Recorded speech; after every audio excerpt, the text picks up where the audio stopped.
conversation.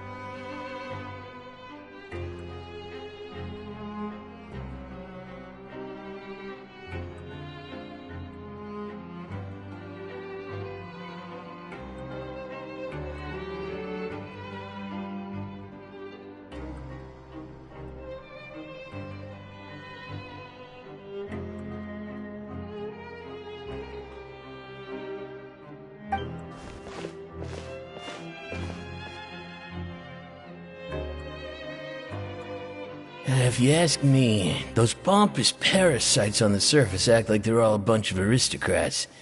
Do any of them give half a hoot about a bunch of dogs like us?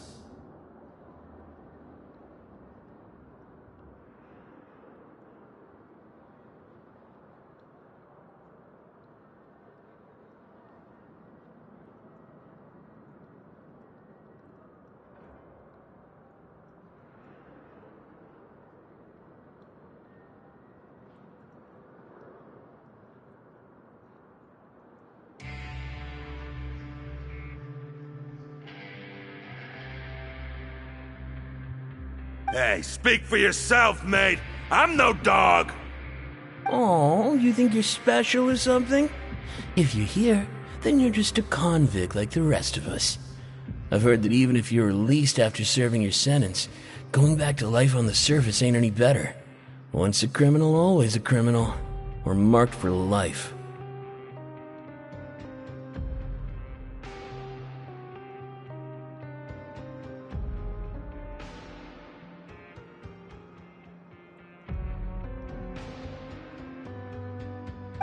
I don't buy that.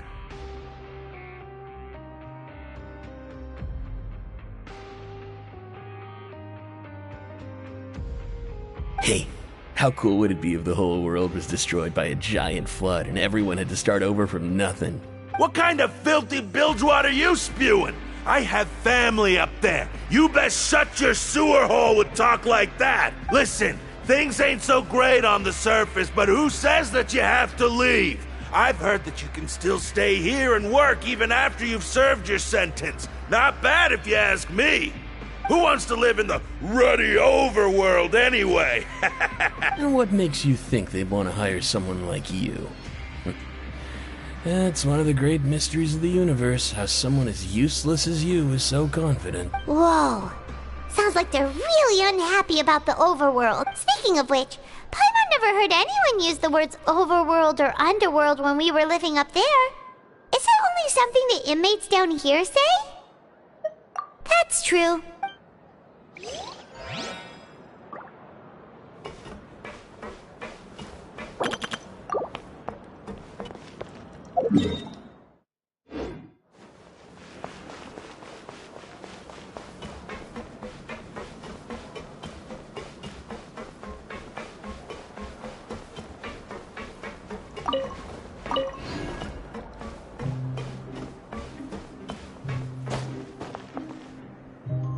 Hey, you over there?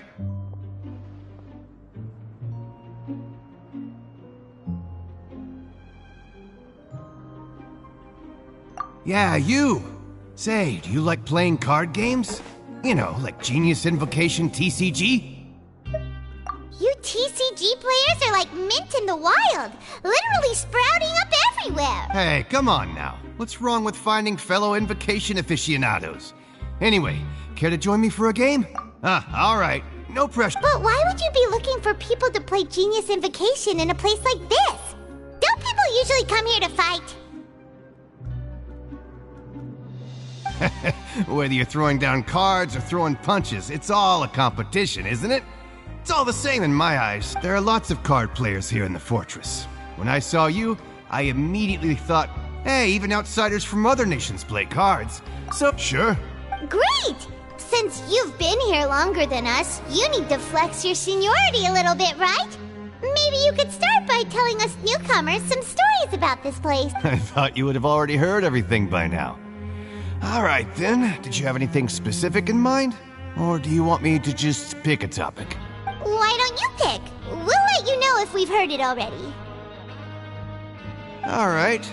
Have you heard any strange rumors since you've arrived?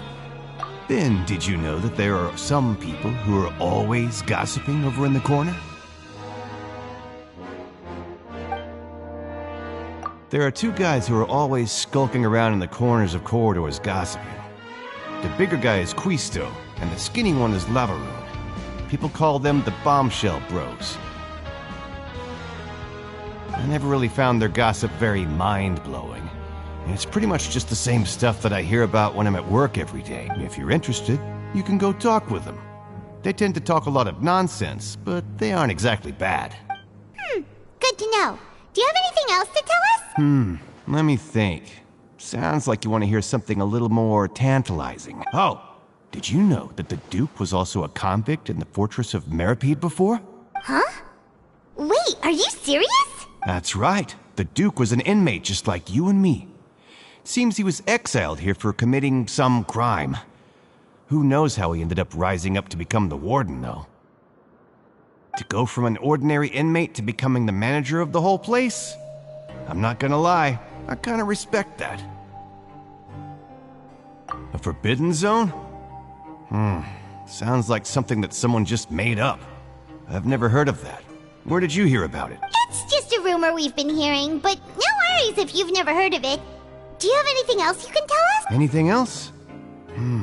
Not that I can think of, but I'll be sure to tell you anything interesting I hear next time. You'll have to play a game of Genius Invocation with me first, though.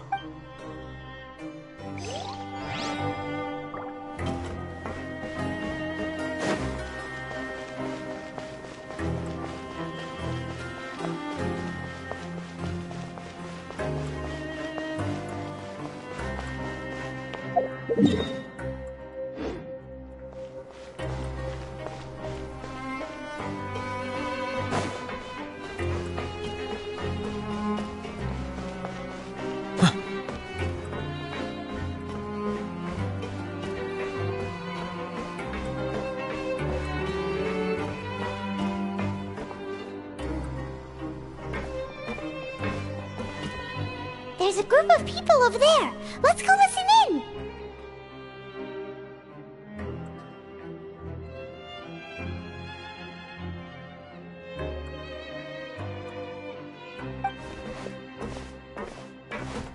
So I said, that's not a faucet. Hey, who are you two? Why'd you come over all of a sudden?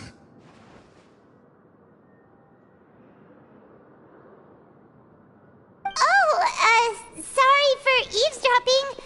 Sounds like you were talking about something private.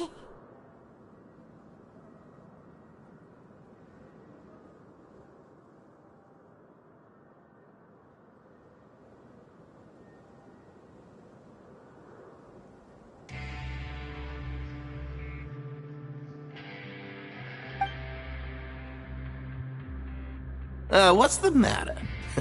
They're just looking to join in on our fun, that's all. Hey, don't pretend like it's okay for them to just interrupt us like that. Fine. You're lucky we don't mind extroverts that much. You hear that, Quisto? What nice! Your expressions tell me you're looking to hear some juicy info, am I right? But before that, it just so happens that I know you two. Really? Are we that famous? You're kidding. How often does anyone get a personal tour led by His Grace himself? Practically everyone was talking about it. Word has it that you also caused quite the kerfuffle. A little mistake, huh? I like the way you put it. You see, people with a good attitude can join our group anytime, unlike some of the others here.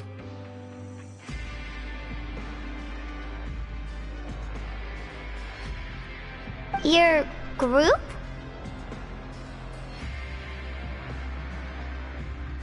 I'm Quisto, and this is Lavaroon. People usually call us the Bombshell Bros, but don't worry. We're not playing with bombs or anything.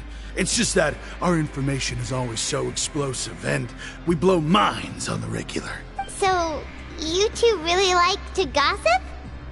Whew, you sure know how to embellish. No. You don't get it. Knowing intelligence will make things better for you here. For example, knowing who's working with whom, who has the latest rumors, who's not getting along. Wouldn't you like to know all that? Whoa, all this info's worth something, you know? You should prove you're worthy of it. I don't mind him. Quisto's always this way. Just play nice and say something to massage his ego.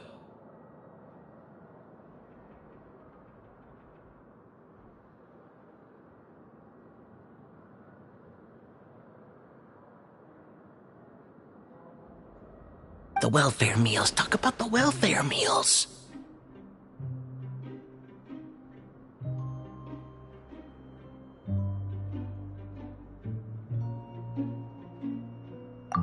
Right! That meal we had yesterday was super delicious. Paimon can still taste it whenever she closes her eyes.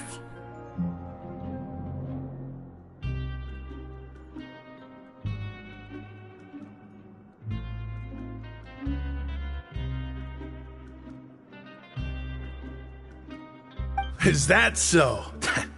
To tell you the truth, I've been helping out with making those welfare meals. I've been working as a kitchen assistant for about a month and a half now.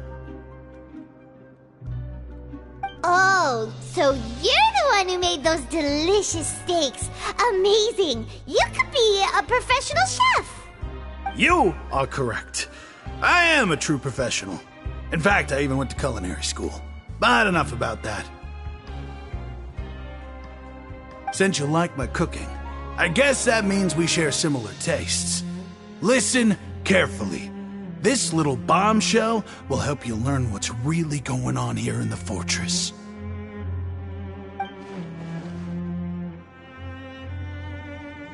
Listen, kids. The power structure within the fortress is quite complicated. The overworlders couldn't care less about us down here. We're basically dogs to them. You've already met the one person here you should never cross, the Duke, Wriothesley. He knows more than you think. And if he doesn't care about something, then he often doesn't bother dealing with it.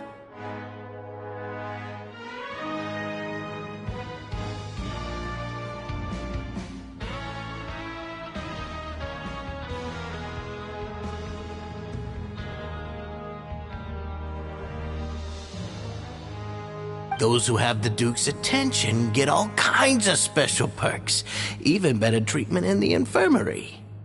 I know who you mean. It's that Jurier character, right? I don't think there's anything useful about him at all. Why does he visit the infirmary practically every day? Is it normal for anyone to be going in and out of there so often? If you ask me, he's just faking it to get out of work. But did you know that Jurier was a talented researcher from the Fontaine Research Institute before he came here? There's no denying that. I don't care if he was a researcher that could turn dirt into Mora. Once you're in the fortress of Meropide, you're just another inmate like everybody else.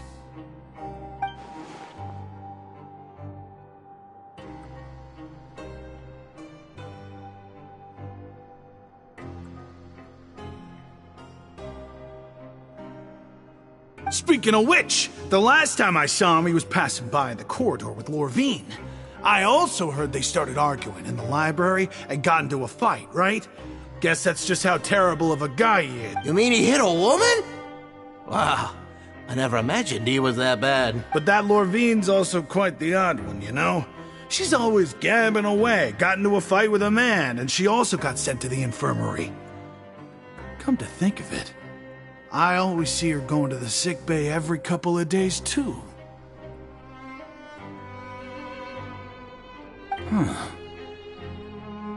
Wait a second. You don't think? Do you think could it be that they're secretly meeting there to go on dates? But it's really hard to imagine. After all, I do remember seeing Lorvine beat Jurier to a pulp that one time. And we might be overthinking things. Okay, we've talked to just about everyone, and it's about time for us to go meet Lyney. According to the card he left us, we should go meet him in the production zone.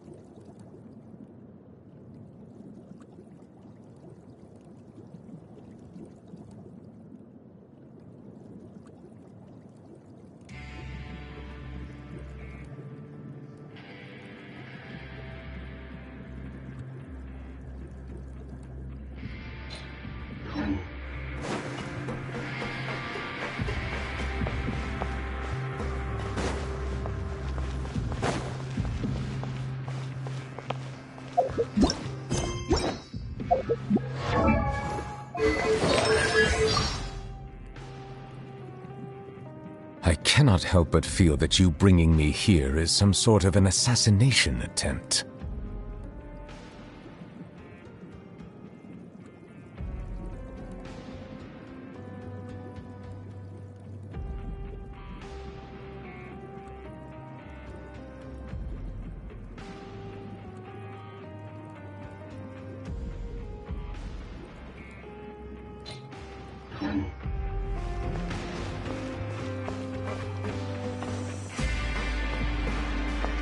Grab yourself a welfare meal.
I see the value in my own work, but I also see the meaning in all the endeavors of the people of Fontaine. I believe I will continue to take pride in fulfilling my duties.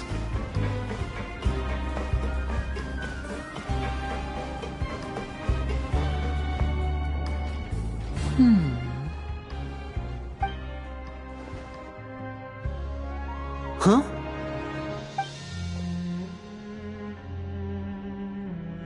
That look in your eyes. You found something? Hey, this is no time to be modest. Just tell him we found a boatload of information. Oh, as expected of the legendary duo, you have my full and undivided attention. Huh. I'd have never guessed that myself. The rumors swirling about this place are unreliable after all, and Master Child probably went missing because he found a way out. He is a harbinger after all. I suppose he's much more resourceful than I initially gave him credit. Unfortunately, this isn't enough for our final report to Father. We need to find out Master Child's exact whereabouts. Father told me that even though Master Child said he was just coming to Fontaine for a vacation, he actually had some personal reasons. His agenda might be linked to his disappearance. His escape route is already flooded, so we'll have to task someone with professional diving skills to chase after him. Well, when you put it that way, it's obvious that only Fremine would be up to the task. Bingo! Is he around? He's working today. Coming here as a group would have attracted too much attention. I'll talk to him about it later. It's the least I can do. We're all in this together, so it's only fair for us to fulfill our end of the bargain. Honestly, I'm far more impressed by you guys managing to collect all this information right under Wriothesley's watchful eye. Collecting information has always been our strong point. Now, let me think. To find out more information, Fremine will have to retrace Master Child's original route. And if he's to do that, he'll have to set out on the next pipe cleaning day at the earliest. That's 6 days from now. And after that, he'll probably take another 2 or 3 days to return. You can even estimate how long it'll take for him to get back? We've been working together for a long time. We know each other's capabilities like the backs of our hands. Traveler, what say you to meeting here 9 days from now? We'll be able to pick up Fremine while we're at it, too. Oh, and there's just one last thing we'd like your help with. Though we can just sit back and wait for Fremine's report on Master Child's whereabouts, we still need to make more progress on the investigation of the Forbidden Zone.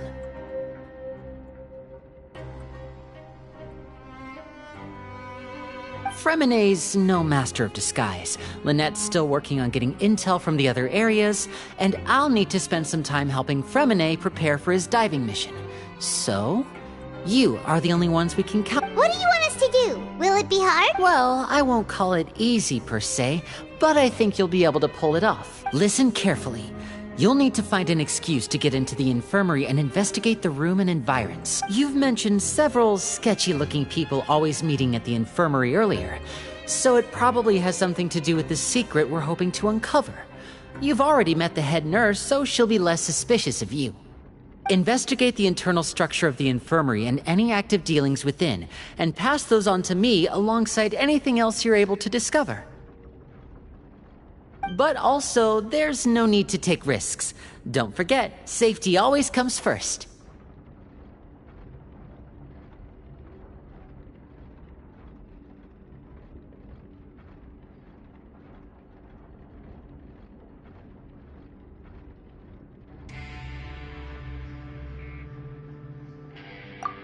My apologies, I just started rambling out of habit. It was almost as if I was talking to my younger brother.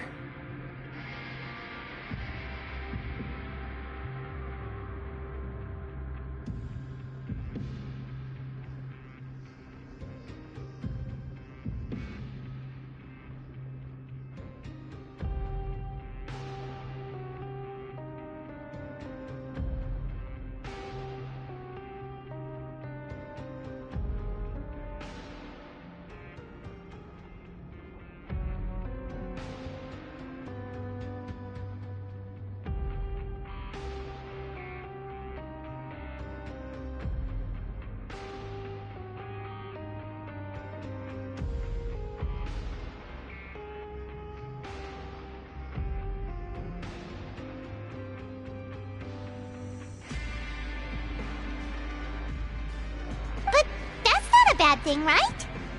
All right, then we'll head out as soon as we finish our prep. Let's go our separate ways for now, then. Don't forget, we meet here again in 9 days. Stay...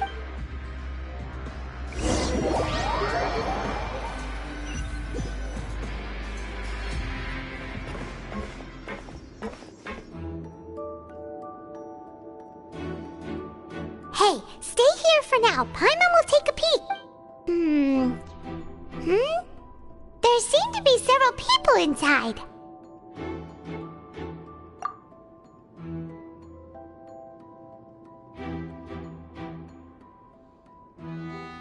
Right. I feel like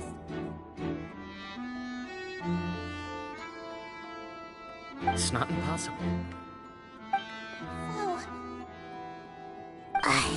It's a bit hard to understand them from here, so why don't we just try to talk to them in person?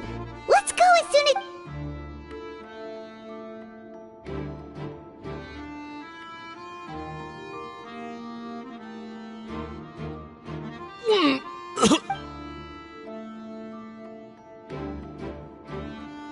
Someone,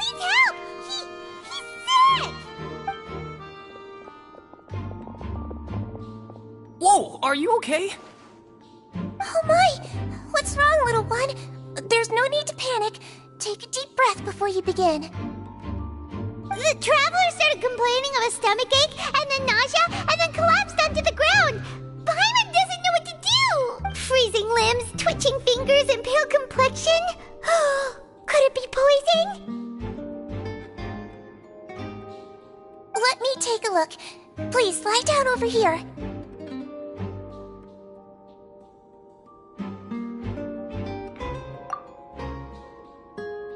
Don't worry, I'll get you to the bed safely. Here, hold on to my shoulder and walk slowly.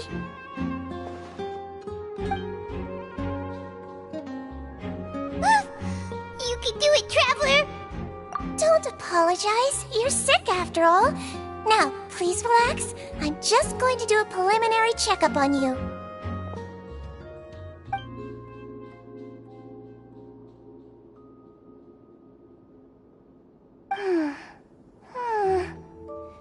I see now. My checkup has confirmed that he's not in any mortal danger.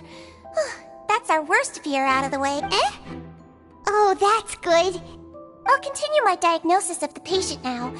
Please, relax and take a deep breath.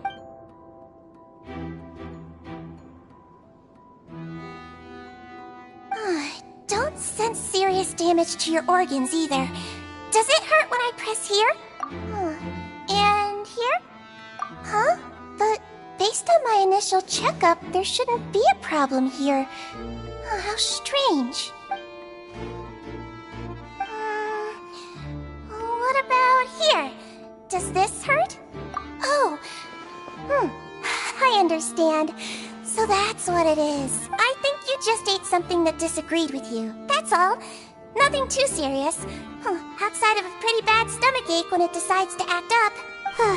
So that's what it is. Thank goodness it's not anything more serious. And there have been other inmates complaining about the food recently. I'll inform our head chef, Mr. Woolsey, of this problem as soon as possible. Congratulations! The health risk is incredibly low, so you should recover within a couple days.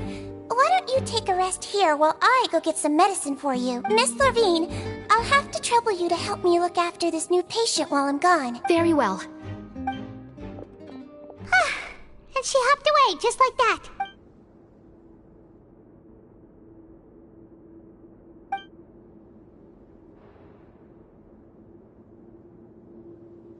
Hello. So how are you feeling now?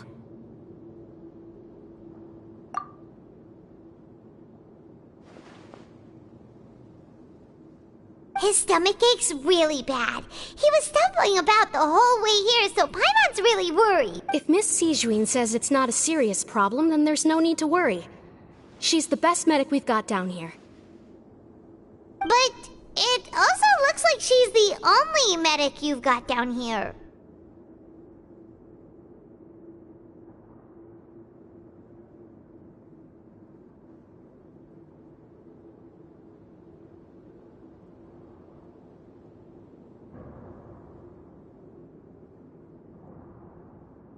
Well, that's true. What do you mean, that's true? That's really misrepresenting the situation. Of course I can't speak for the whole fortress, but it's not like everyone imprisoned here is useless, you know? Though they may have committed crimes and gotten locked up here as a result, they still know a thing or two about medicine, and they help Miss Sijuin take care of the sick and injured. Yeah, you're right. But did you have to lecture me about it in front of another patient? Aren't you a patient too? Where did all your energy come from?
That's correct.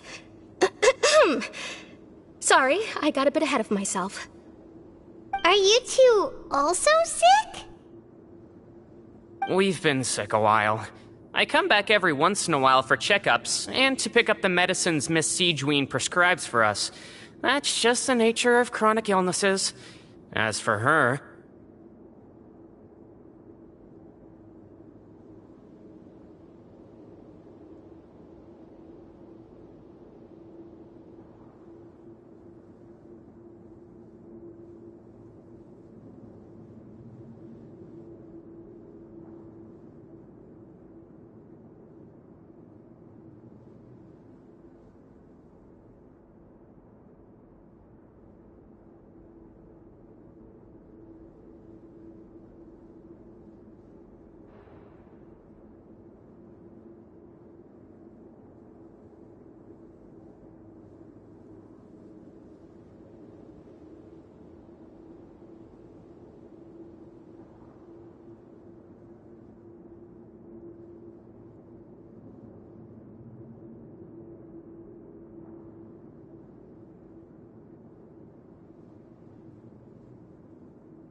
You could say she fancies herself as Miss Siegewien's capable helper because she learned a bit of medical knowledge ages ago.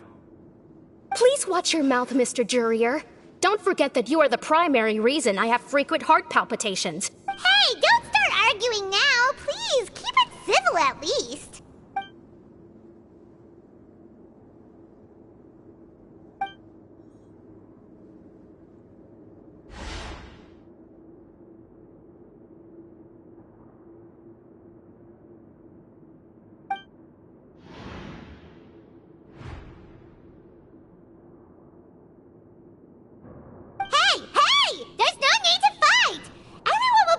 Someday, so there's no need to argue over silly things like this!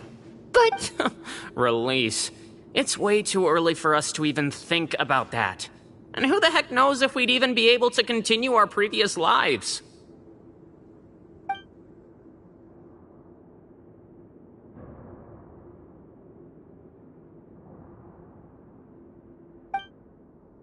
Please allow me to end this boring and useless conversation. Oh, and Mr. Jurier, I don't want to see your face here again anytime soon. And same to you, Miss Lorvine.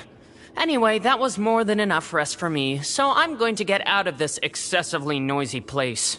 See you later, everyone. He just slowly walked off like that? That's just what he's like.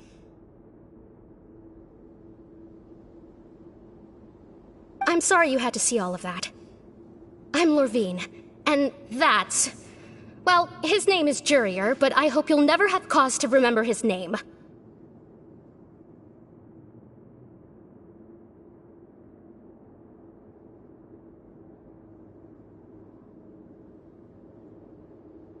You really can't stand him, huh?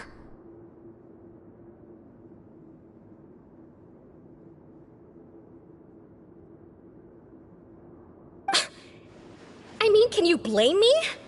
Who would like someone who's as arrogant and obsessed with weird research topics as he is? But there's no need to keep dwelling on him. I'll accompany you two for a while. Miss Siegewien should be back soon, and I'm sure you'll feel better as soon as you've had some of her medicine. No, it's nothing. I'm back! Did you rest like you promised? Thank you for getting our medicine, Miss Siegewien. Did you all cooperate with your bed rest? I trust that nobody got up to walk around. Good. Here, this should be 2 days' worth of medicine for you.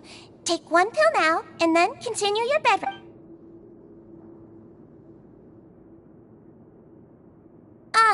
Miss Lorvine, I left in a bit of a hurry just now. Do you still remember if we discussed the color of the pill that you should be taking today? I remember. You said it should be yellow. Yellow, huh? I understand. These are yours. Please, make sure to go to bed early after taking them tonight. You'll benefit from a good night's sleep. All right, then I'll also be on my way now. I hope you feel better soon, too. See ya! I'm going to fill out your medical record now. You're widely known as the Traveler, right? I just want to double-check a few details, if that's all right with you. Those two made quite the commotion just now, so why don't we let the Traveler rest? Paimon can answer the questions instead. So his primary symptoms are abdominal pain with secondary symptoms of nausea. Is there anything else? That's it. All right then. Is there anything we should know besides to take the med? No, his base constitution is quite good, so I'm sure he'll recover quite quickly after taking the medicine. Please make sure to stick to bland or less stimulating foods, and don't stay up too late at night. Got it. Paimon will hold the Traveler to that for sure. Oh, you're going to take a nap already? Okay then, you get some rest.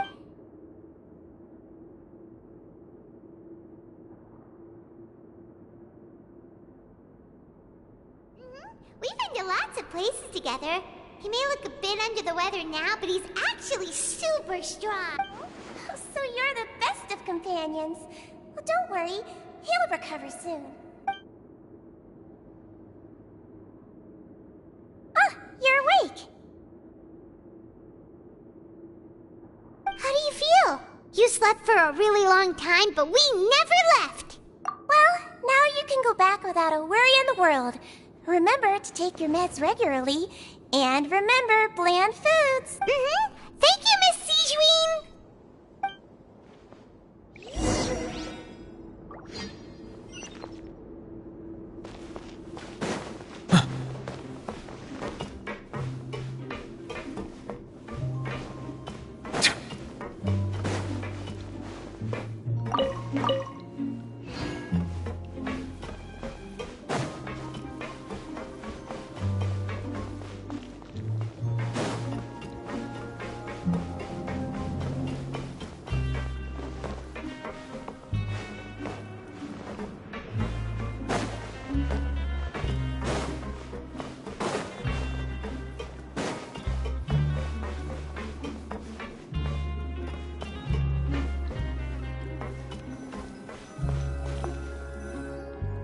You really are something. To be able to fall asleep like that and even sleep talk the entire time, you scared Paimon half to death!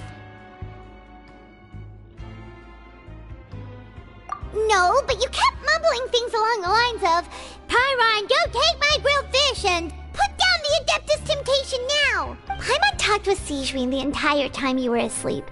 She seems like she's just a sincere nurse, and Paimon didn't notice anything unusual in the room. Are you sure we're not going off track with the...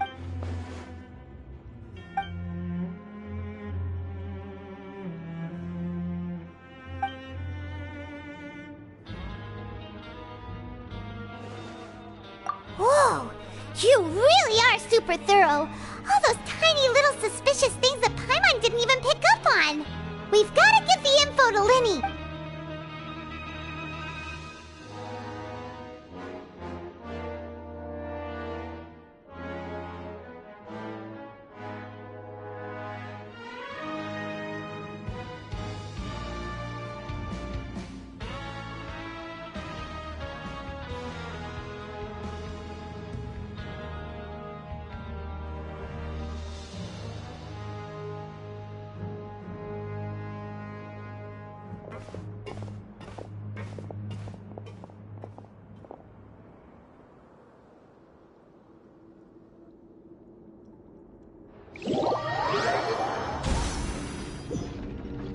Today's the day! Let's go meet up with Lyney!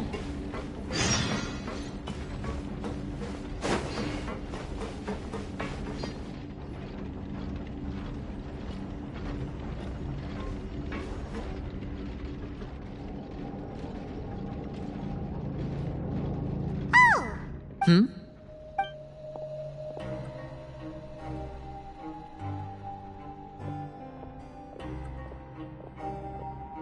Did you two run into any trouble over the past few days? No, we just worked our shifts according to the schedule. Nothing weird happened. That's good. That means you didn't raise any suspicions when you infiltrated the infirmary. We've taken a look at the slip you've sent. Fremine successfully left the grounds via the pipes 2 days ago. And as of last night, Lynette has also infiltrated the infirmary after faking an illness. Wait, why is she getting involved as well? You already went above and beyond when you scoped out the infirmary. To put it more bluntly, even if we were to view that as something you did in exchange for Fremine's help, you've already done more than enough. Infiltrating a guarded stronghold is a different kind of job from a one-off investigation. We want to avoid using the same faces over and over and reduce the amount of suspicion that will fall on any given person. Lynette also felt like you have already taken the first step for us, so she should be the one to finish the job. So that's what Lynette thinks. Oh, Paimon hopes everything's going well for her. Perhaps that's true. You are both very good people, and we've come to appreciate that more than anyone else. Unfortunately, there's still one thing that could get between us, lest you've forgotten. The matter of our respective loyalties. You've mentioned before that you've had some run-ins with the Fatui. I can understand that feeling, so I assume you're just helping us out of the kindness of your hearts? Well, everyone could use some more friends. We'll be counting on you to help us in the future, too. Since I see you as friends, then it's even more important for us to protect you from any peril. Fremine and Lynette feel the same way. Glad to hear it. Then, let's go check on Lynette before Fremine returns. If everything went well, then she should be wrapping up her investigation right about now. Is now really a good time to go over? According to my observations, Sigewinne always spends around half an hour away from the infirmary right before lunch. Lynette knows this as well, so this should... Also, I'm her brother, remember? It's only natural for an older brother to care about his younger sister's well-being. Okay, then let's head over right away.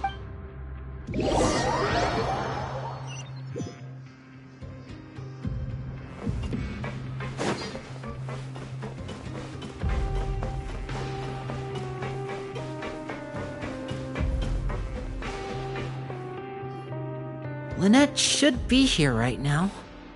Huh. Strange. Lynette? As expected, Sigewinne isn't here, but why isn't Lynette here? No, Lynette rarely deviates from the plan. We agreed that if she were to make changes on the fly, she'd find a way to let me know. Unless... Let's see if there are any clues around here. We can look while we wait for her. Who knows? Maybe... Okay.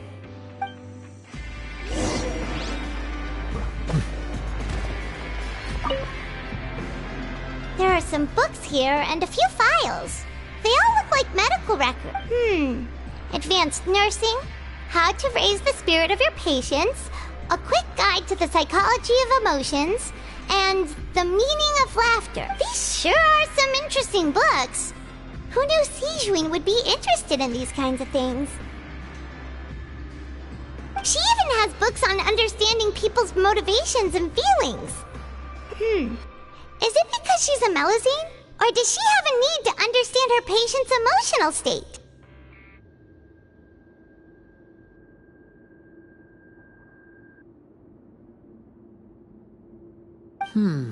Seems quite normal to me. These are skills that would come in handy for a nurse from time to time.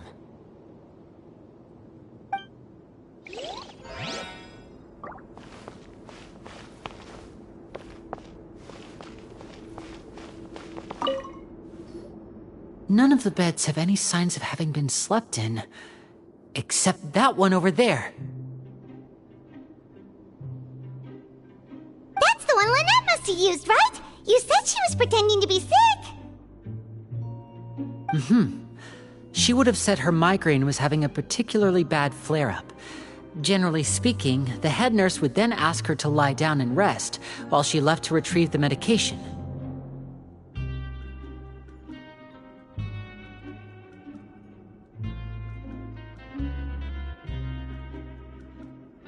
Which means either the head nurse didn't return the entire time from when Lynette laid down up until she left the bed, or the nurse intentionally left it this way.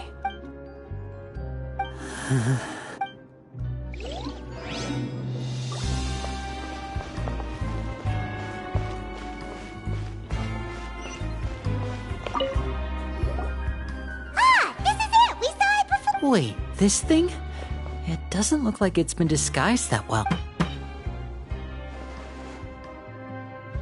The space behind it is empty. From its size, I don't think it's an entrance that is meant to be taken apart.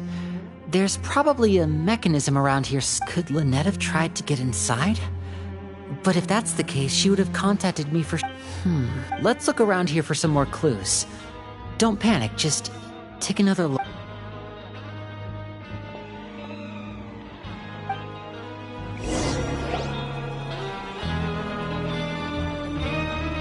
Hey, you guys, there's a slip of paper over here. A slip of paper?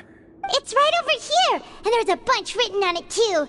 It reads, "Out of respect for your usual practices, I'll use a piece of paper or card as the medium to pass on my message. You may consider this as me giving you my best..." This is... Is that all? The back. This... Show me! Now! That look on your face. Paimon's read... Would you care to guess where Miss Lynette of the Fatui could be right now? No. Could she have... Is she already... Wriothesley. Did he deliberately leave the infirmary unguarded to use it as bait? Wait, you mean he was aware of our goals from the very beginning? But why? We didn't run into any trouble last time, and he also never reached out to us since. Yes, that is a crucial question. Wriothesley, he doesn't do anything without a clear goal or reason. So this means he had no concerns about your activities from the very beginning. You're not from the same camp as us. You were sent down here by Nervulette, so you have no conflict of interest with Wriothesley. We're a completely different story, though. I'd like to know that, too. Why did he only go after her? Don't panic, just think everything over. I have to stay calm. This is not like what happened last time. The situation's different now. Wait, you're right. Wait, but that means the fact that Fremine was able to leave the grounds. Could Wriothesley have let him go as well? But what does he gain by letting Fremine leave like that? So he's challenging me and trying to provoke me, I'm sure of it. We never should have sent out Fremine. We had to go through all that trouble to find an opening to sneak him around the guards and into the pipe, and we even thought luck was on our side. If Wriothesley let him leave on purpose, then he's probably in a terrible spot now as well. Lenny's getting more and more panicked. We have to calm him down. Don't be like this, Lenny. Fremine wouldn't have left if we hadn't told you about Child. That was our fault. No, I'm the leader of this operation, and I'm the one responsible for this team. I was the one who failed to protect them. I'll go talk to Wriothesley. Hey, don't be reckless! Traveler, please, talk some sense into... I simply cannot allow Lynette to be abducted again. I have to go. I'll find a way to get them back! He's rushed out the door! After him!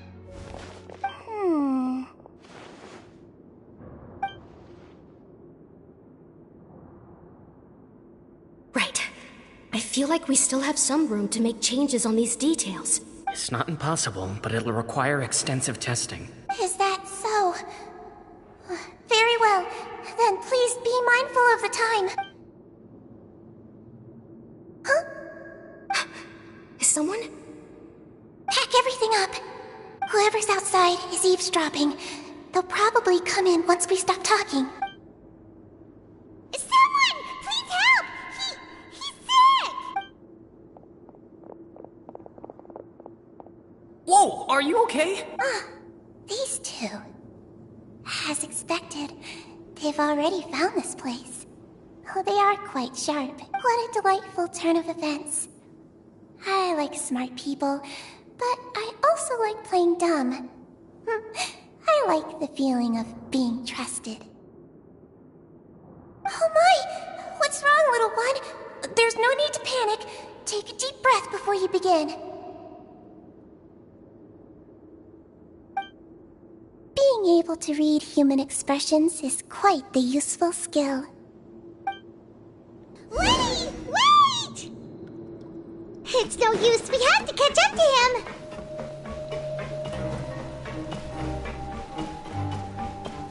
He's already out of sight. How is he so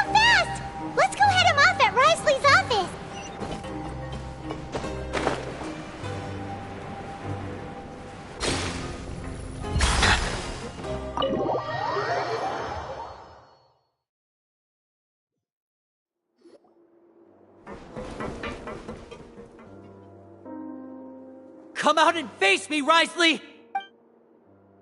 Aren't we at an administrative office space? Why don't you at least try to follow even a couple rules from the fortress's indoor management regulations? What did you do to my sister? I ran into the young miss at the infirmary. I'd heard that she was suffering from quite the migraine, so I decided to invite her over for a cup of tea. I do have some teas in my collection that can work wonders against such an illness. Stop joking around!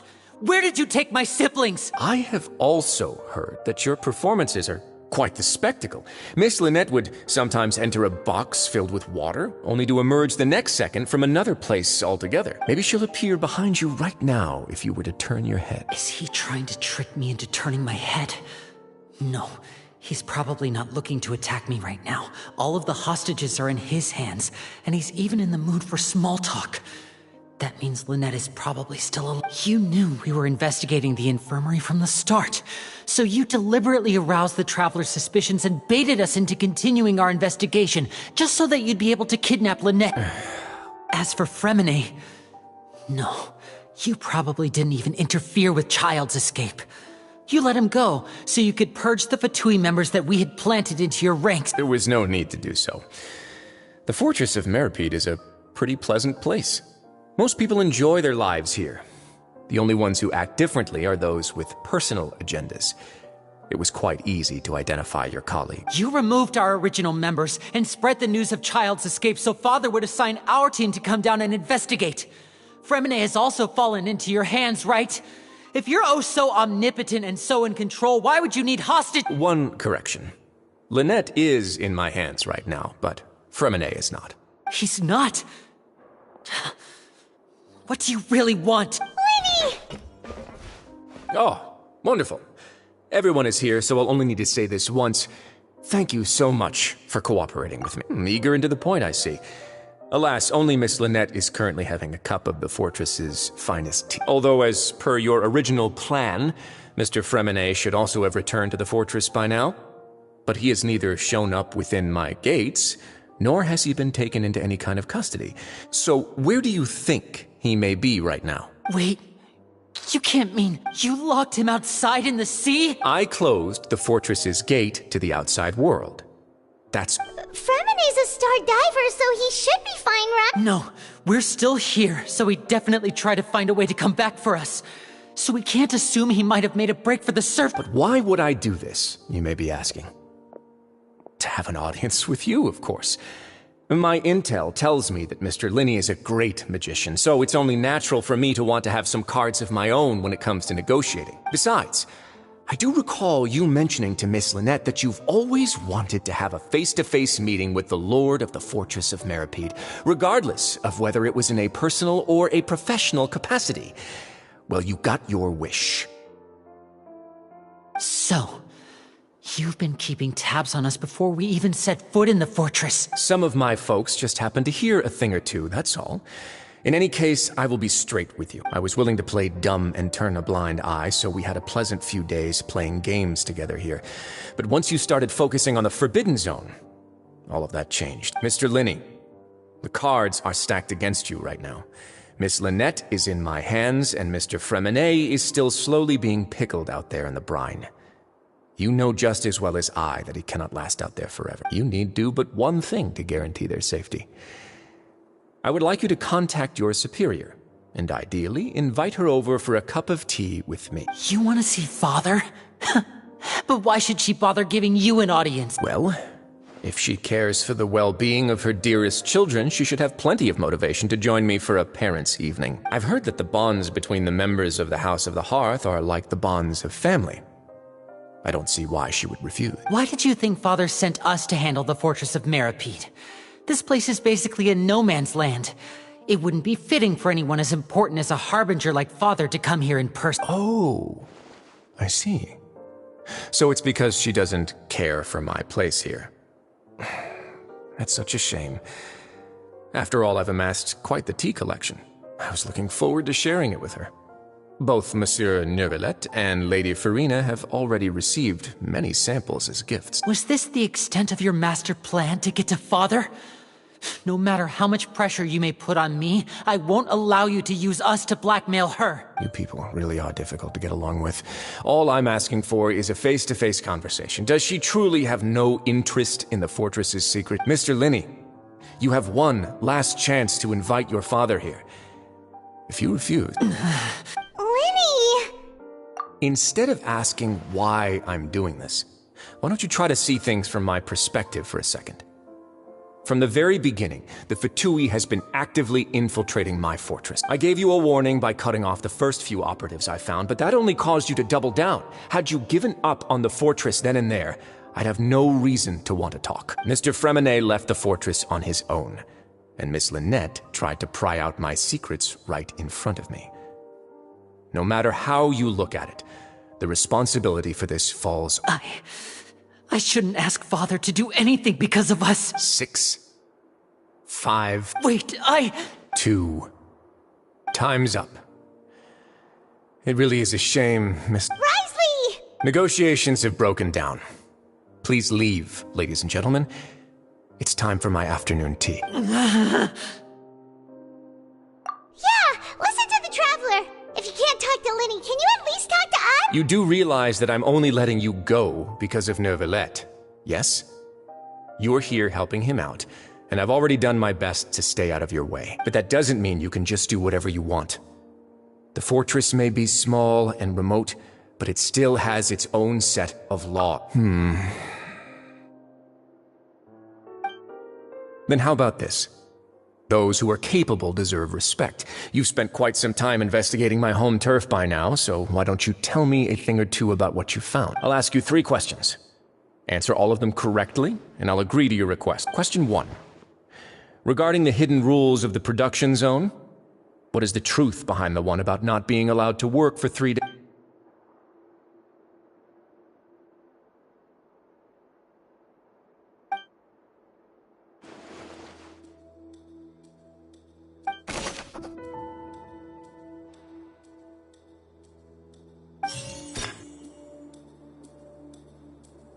I've been told that the infirmary is always empty for the half hour just before lunch. The Fonta promoter has been struggling because he doesn't recognize the real value of coupons. Meanwhile, the Duke believes that only idiots who don't understand the value of coupons will spend them on... We often see Miss Sigewinne observing the prisoners at work near the production zone. I've been told that the infirmary...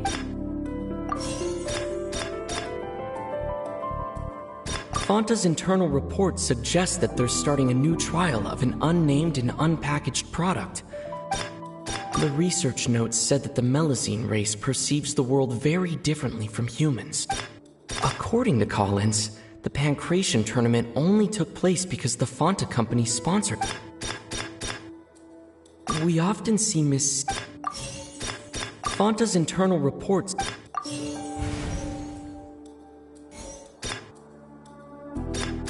The Fonta promoter has been struggling because he doesn't recognize the real value of coupons. We often see Miss Sigewinne observing the prisoners at work near the production. Fonta's internal reports suggest that they're starting a new trial of an unnamed... The research notes said that the Melusine race perceives the world very differently from... According to Collins, the Pancration tournament only took place because the Fonta...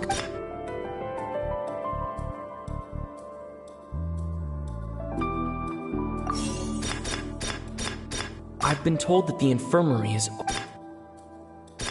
The Fonta promoter has been...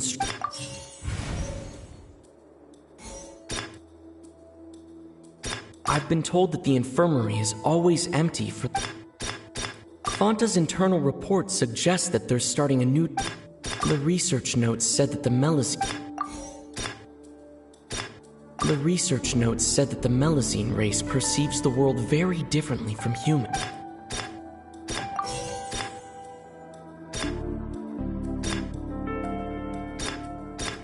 Fonta's internal reports suggest that they're starting a new... I've been told that the infirmary...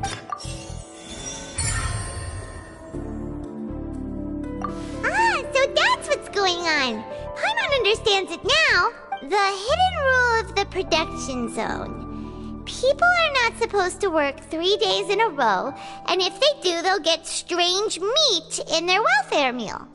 At first we thought this strange meat must have something to do with the people who disappeared, but in reality, they were all prepared by Sigewinne, the head nurse. She often visits the production zone to observe the workers' health and makes a note of anyone who has worn themselves out after 3 full days of work. Out of her sense of duty as the head nurse, as well as her genuine concern for the workers' health, Sigewinne visits the cafeteria right before lunch and cooks an extra dish for those who can use the stamina booth. Sigewinne has only the best intentions with her surprise gift and doesn't want anyone to find out about what she does.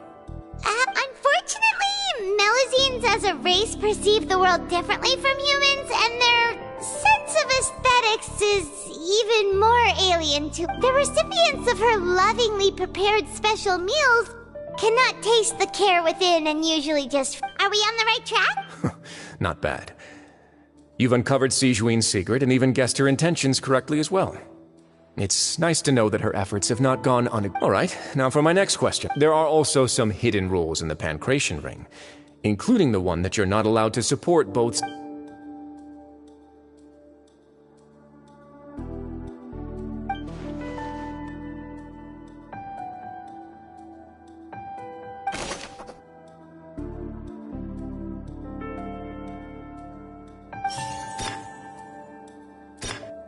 Fanta's internal report suggests that they're starting a new trial of an unnamed and unpacked...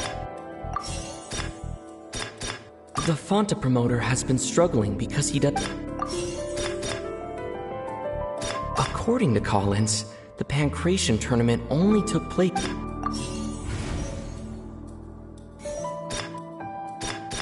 According to Collins, the Pancration tournament... Fanta's internal report suggests that they're starting a new trial of an... The research notes said that the I've been told that the infirmary is... Fanta's internal report suggests that... The Fanta promoter has been struggling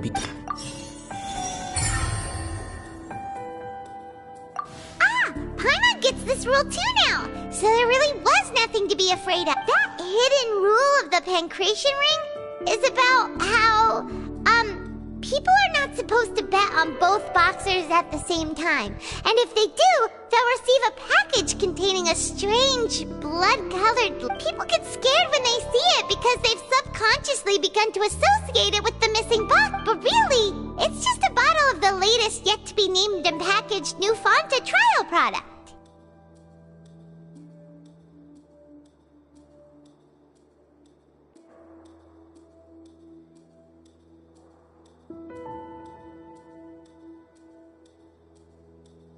A blood-red drink. It's no wonder even Fanta's own staff were questioning the company's decision-making. The company, facing backlash from its own staff, decided to try to trial the product on a smaller scale, to see how it might be received by customers. They came to the fortress of Meropide and offered to sponsor the Pancration tournament so they could push their new product. But the Duke completely refused to even entertain them. The Duke, knowing how valuable coupons are in the fortress, knew that only total idiots who didn't understand their true value would bother buying a Fanta product. And so, only those who proved their stupidity by being dumb enough to bet on 2 opposing sides of the same match were selected to receive the drink. I acknowledge the effort you've put into bringing the truth of this mystery to light. Although, based on your description, that Fanta promoter is a bit too careless with his words. I may just reconsider my collaboration with the... Alright, and here's the final question.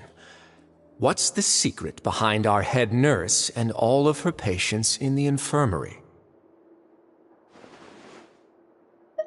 Stop your cruel and pointless games, Wriothesley! You know that we haven't finished our investigation, so there's no way we can answer the last question. The thought of sparing Lynette and Freminet never even crossed your mind. You'll pay for this! Lenny, are you alright? Oh, close one. I owe you, Sigewinne. That was a fantastic shot. There was nothing, Your Grace. Sigewinne? Though this gun may look like a toy, it's actually fully functional, as I just demonstrated. Sigewinne. Not at all. I am merely a resident of the fortress, and thus protecting it is my duty. When Monsieur Neuvillette asked me to come here, he told me that my job would be to take care of the well-being of everyone here. I am merely discharging my duties. But if you mean what you just said, then isn't Lyney someone you should be looking after as well? Isn't he a resident here just like the rest? But I really am just doing what Monsieur Neuvillette told me to do. Everything I did, I've done to protect them. Had I not, they would be in far more dire straits right now. His Grace knows it too, right? Your Grace? Mind proving my innocence to them? My dear Sigewinne, whatever shall I do with you? Would it have killed you to just wait another minute or two? Well, it's nearly time after all. The way you do things can be truly frustrating sometimes, Your Grace. I figured I should try to talk some sense into you. What are you talking about? What kind? Take me if you want. Let them go. How touching.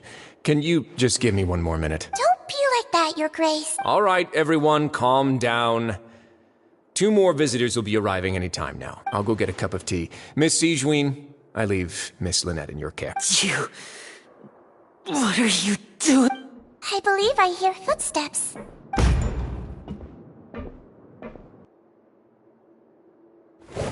Some space, please. Ah, Miss Clorinde. My door. Freminet. Freminet! What's going on? What is Clorinde doing here? Work. I'm sorry about shooting you, Mr. Lyney. The tranquilizing effect will begin to wear off soon. Please take it easy in the meantime, though. What happened to Freminet? Wasn't he diving just outside of the fortress? Why is he looking like this?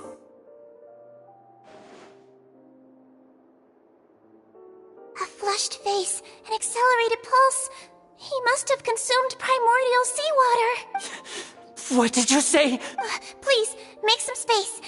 I'll need to give Mr. Freminet a more thorough checkup. Your Grace, I'll leave the rest to you. I'll talk to Clorinde while you get Freminet to where he needs to be. Everything else can wait.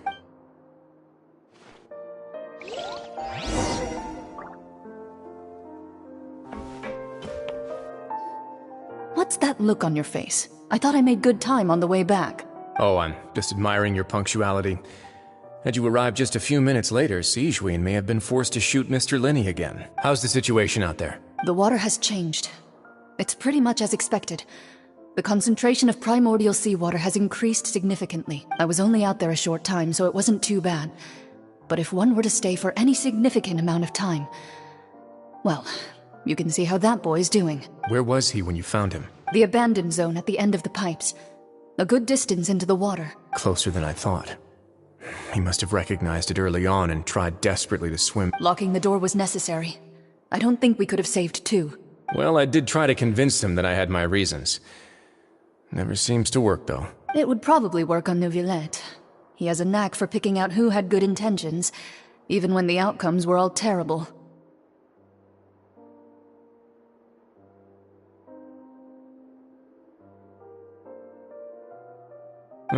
That's a bad sign if you're having to plead your case to Neuvillette. Want some tea? Not particularly. If you want to drink some that badly, just say so.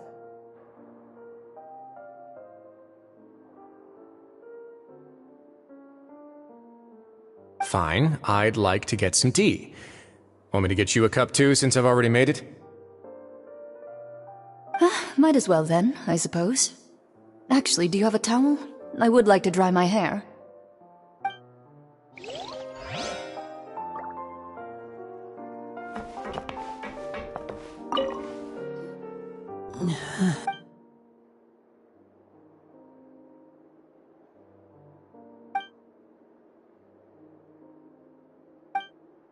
How is he? These symptoms are probably caused by an acute ingestion of a large amount of primordial seawater.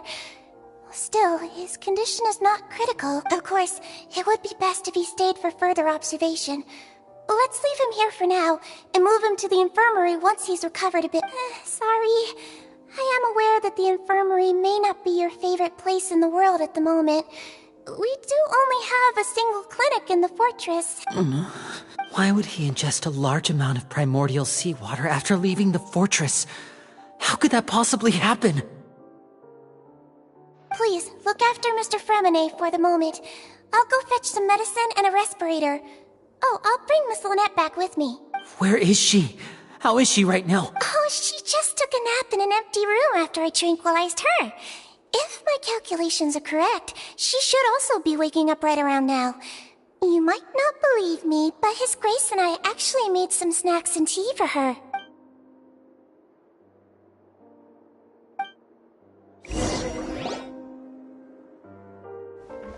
Linny, are you okay?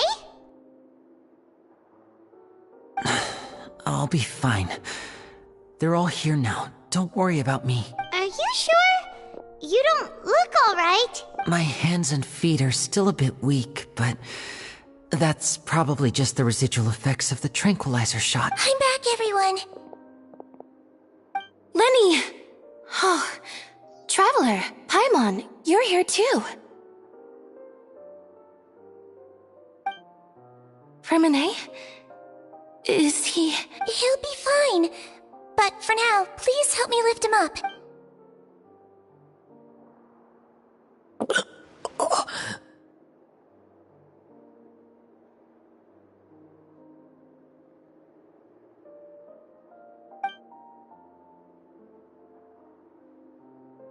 His breathing's beginning to slow down. Give me a hand and help me get him to the infirmary. Yeah, I'll take him from this side. Lynette? On it. Traveler, you seem pretty worried about him. Want to come with us? The Duke and Clarande are gone. They probably went to get some tea. The Duke will explain the truth in just a bit. Miss Clarande will need a break, since she only just returned from rescuing Fremine out of this...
He's awake!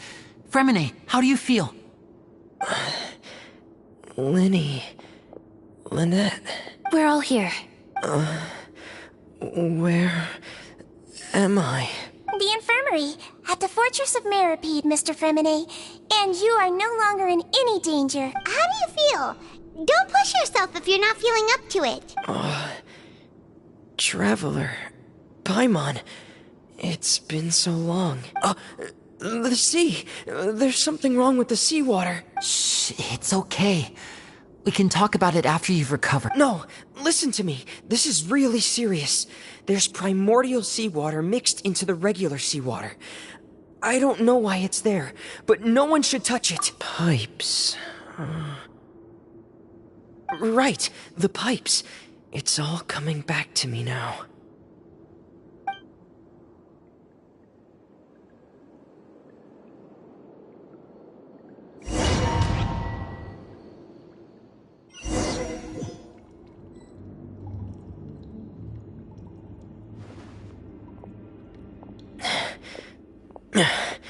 I'm in. Seems like this pipe hasn't been used in a long time. It looks abandoned.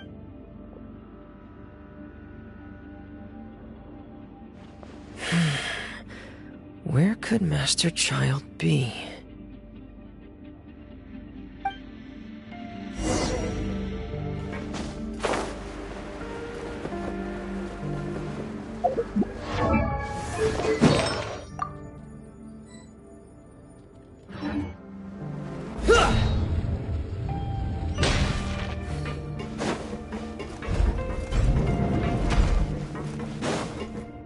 Huh. This mechanism looks like it's been tampered with. Could he have done it?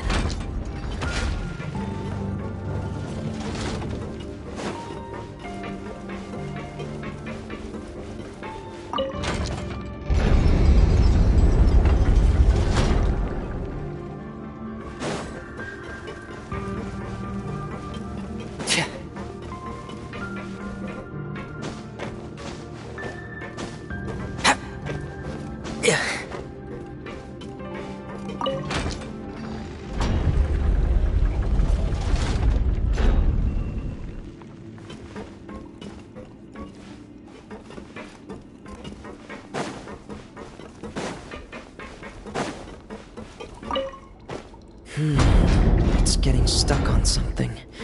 Seems like I'll have to avoid those obstacles while I turn it.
This is where the water starts.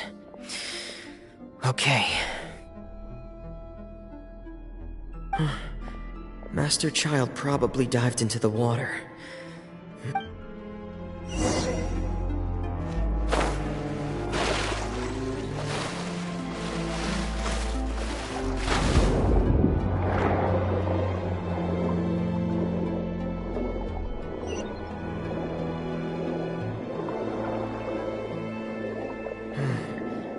The vegetation here is a bit more sparse.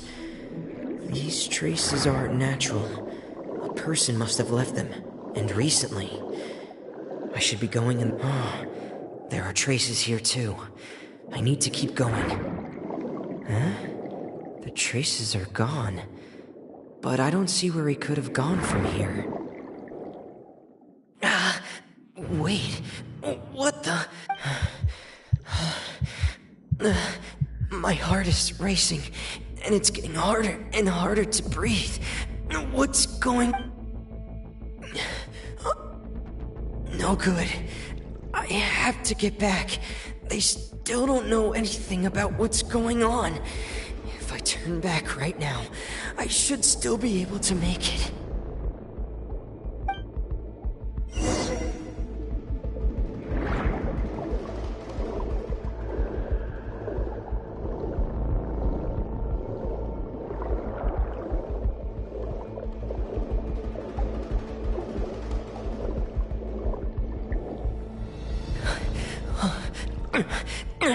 I can't die here. This is bad. I'm feeling worse and worse, and I'm still... I have to push on.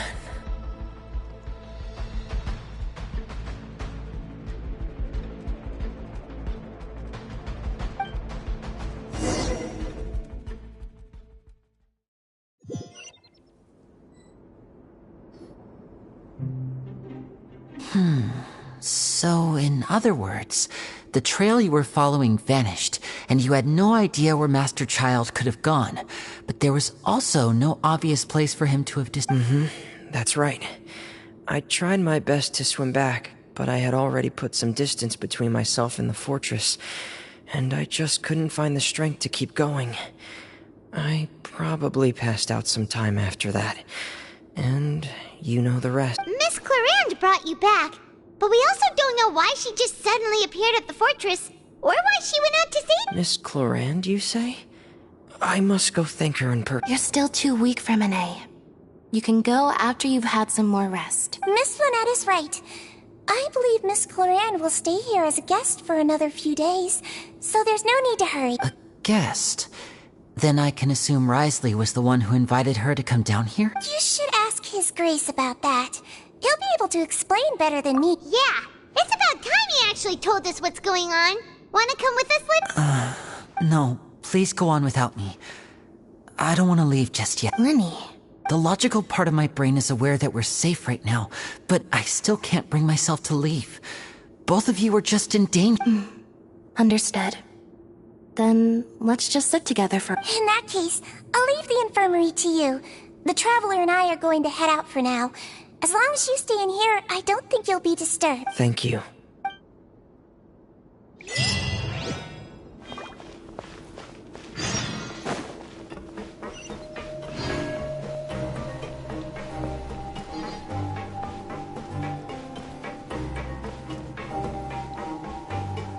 Settle down!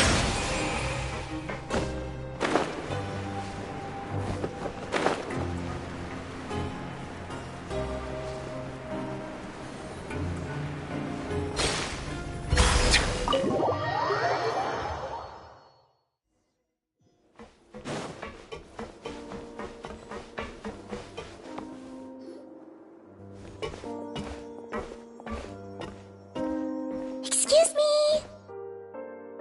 I take it Mr. Freminet's condition has stabilized? Of course.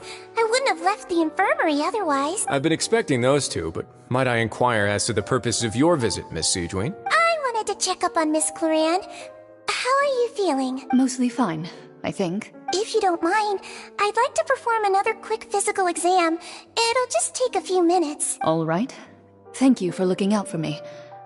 I'll take my leave for now, then. Well, want to explain yourself, Wriothesley? Of course, but I'm not partial to the word choice of explain. How about enlighten? Where should I begin? How about you start by asking me any questions you have? You can start with whichever one you'd like to get answered the most. Then Paimon will begin. Did you know about Lenny's goals from the very beginning? No. I just knew they were Fatui operatives sent to the fortress by the Knave. As for their specific goals, I only figured those out as you made progress on your investigation.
you managed to monitor and stay ahead of them even though you didn't know what they were trying to do? They came here with ulterior motives. I'm quite adept at discerning what that kind of behavior signals. Initially, I thought their goal was just to investigate Child's disappearance. Lyney suggested that I had deliberately let him escape, but in truth, I didn't really do anything special to help or hinder him while he was here. Everything he did, from finding helpers to leaving this place, he did on his own. Of course, it's inevitable that the Knave would make a big deal out of her fellow Harbinger's unexplained disappearance. I'm also quite curious about where that Harbinger went, so I figured I might as well let the Fatui do their own investigative work. All I care about is the answer. So you were hoping Lyney's group would just do your work for you! You make it sound like that's a bad thing. Unfortunately, things didn't go as planned. I assume that Freminet has told you already, the ratio of primordial seawater around the Fortress of Meropide is on the rise. The Forbidden Zone has always been Lyney's target, and you got roped into that investigation after running into him. I began to intervene out of concern for your safety, and also to prevent the fortress from becoming entangled in more irksome matters. Are the rumors true? That you're also a former criminal? Why would you put it like that? Isn't staying here all day and serving as the manager of the fortress a kind of sentence unto itself? Another form of prison? I just happen to have some support from the rest of the inmates. Oh, right! Paimon wanted to ask, who invited Clorant down here? Me, of course. I paid her good mora to come down to the fortress for some field work. As a champion duelist, Miss Clorant could be considered to be an independent party. I needed to find an exceptionally capable person to help me get through the impending crisis. And saving Freminet was part of that crisis? You can think of it like that, yes. Credit where credit is due, that boy is quite adept at diving. Had conditions not been as hostile as they were, he probably would have found the missing... That's not something you should be asking after. Neuvillette only asked you to investigate Child's whereabouts. All I need to prove to you is that the Forbidden Zone had nothing to do with the Harbinger's disappearance. That should be clear now that you've spoken to Freminet. But we've already uncovered that there's something wrong with the infirmary, and we've answered a bunch of questions that you threw at us. Isn't it about time that you answer our last question in return? You make a compelling case. Do you really want to know the answer that badly? Yeah, Paimon really wants to know! Even if the truth may not be pleasant? Follow me.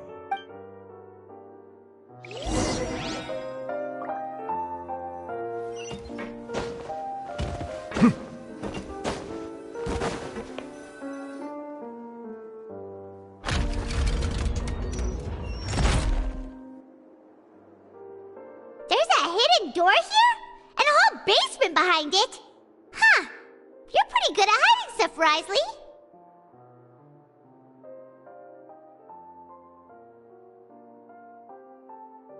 It seems you've forgotten just what kind of place the Fortress of Meropide is.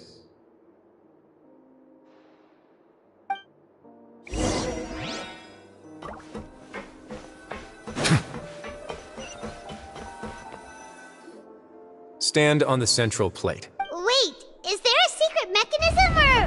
Whoa!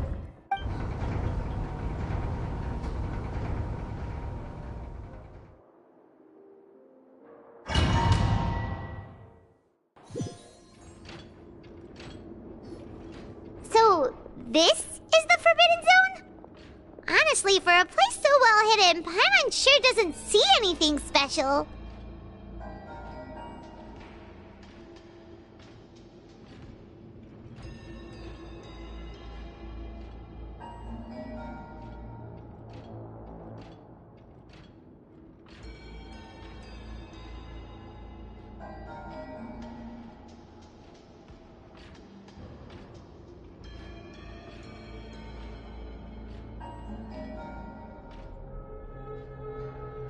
What a huge door! There are 3 such isolation gates in total. Generally speaking, I'm the only one who's allowed to go inside. Hence the name Forbidden Zone.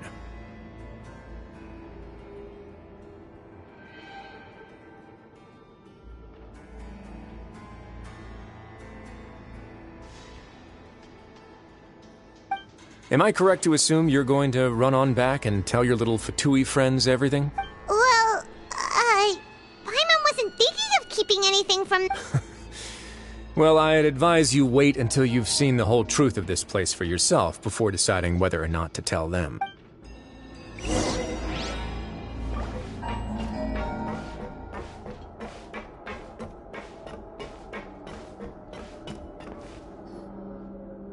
Huh. So there's a switch on the side. Stand back.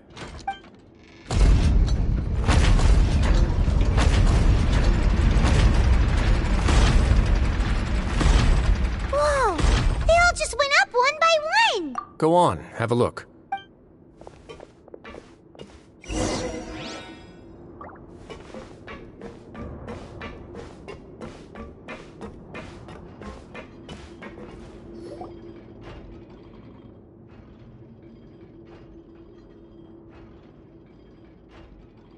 I've been interested in what lies beyond that gate ever since I assumed leadership of the Fortress of Meropide. Of course, it would be unwise to recklessly open it, but it'd also be risky and negligent to simply ignore any potential danger that could be behind it.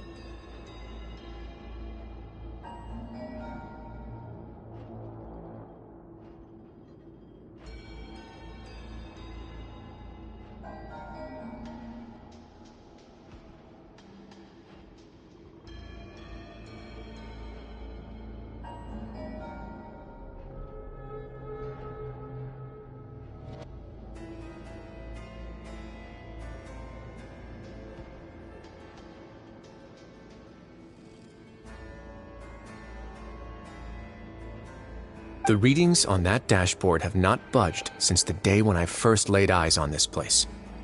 But over the past year, the needle has crept upwards from its original position, likely because some parameter it's been tracking has changed, if only infinitesimally. Normally I would have ignored it, but I happened to have some free time when I noticed it, so I investigated.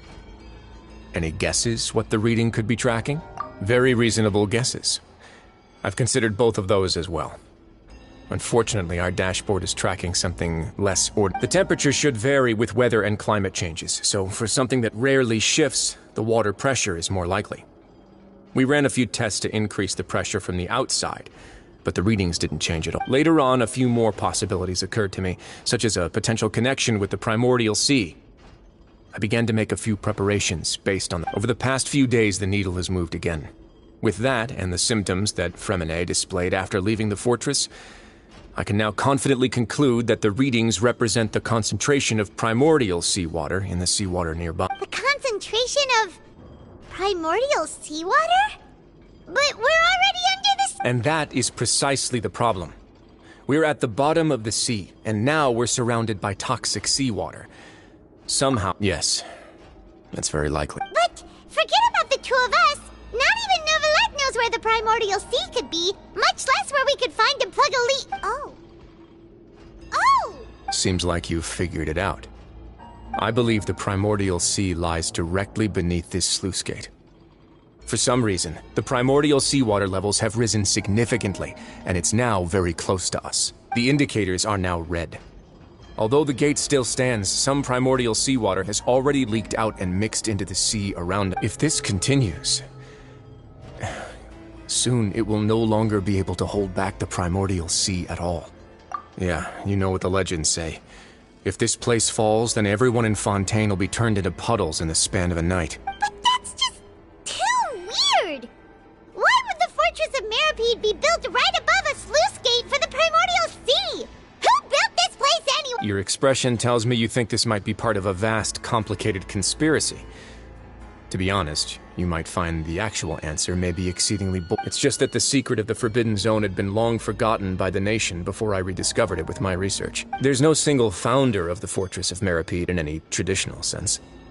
What we know about its history has been left to us by the people who used to live here. When the previous Hydro Archon, Egeria, ruled the land, all convicted criminals from Fontaine were exiled.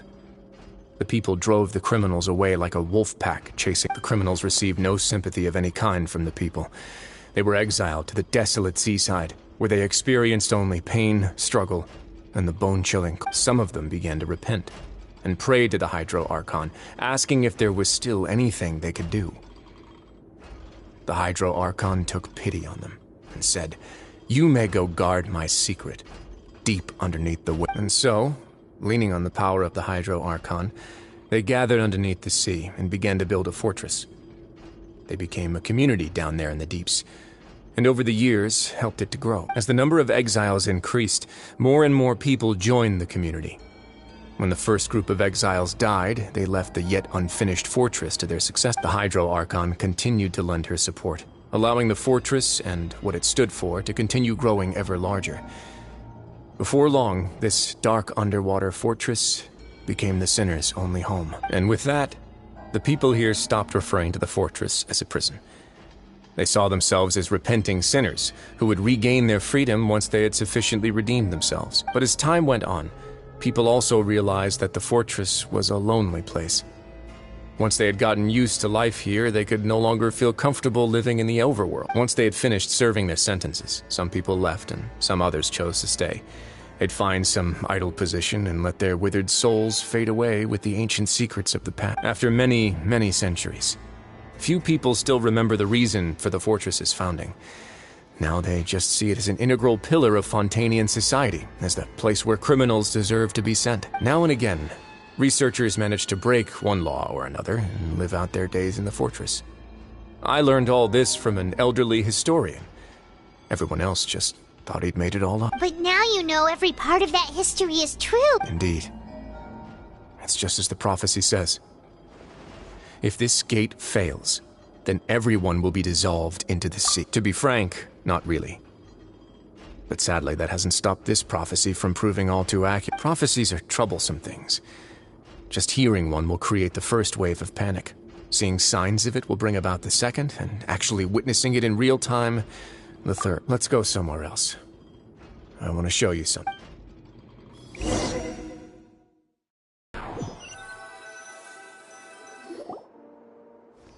This is it. Your Grace, perfect timing. The results from our last round of experiments have... Wait, Jurier, he's not alone!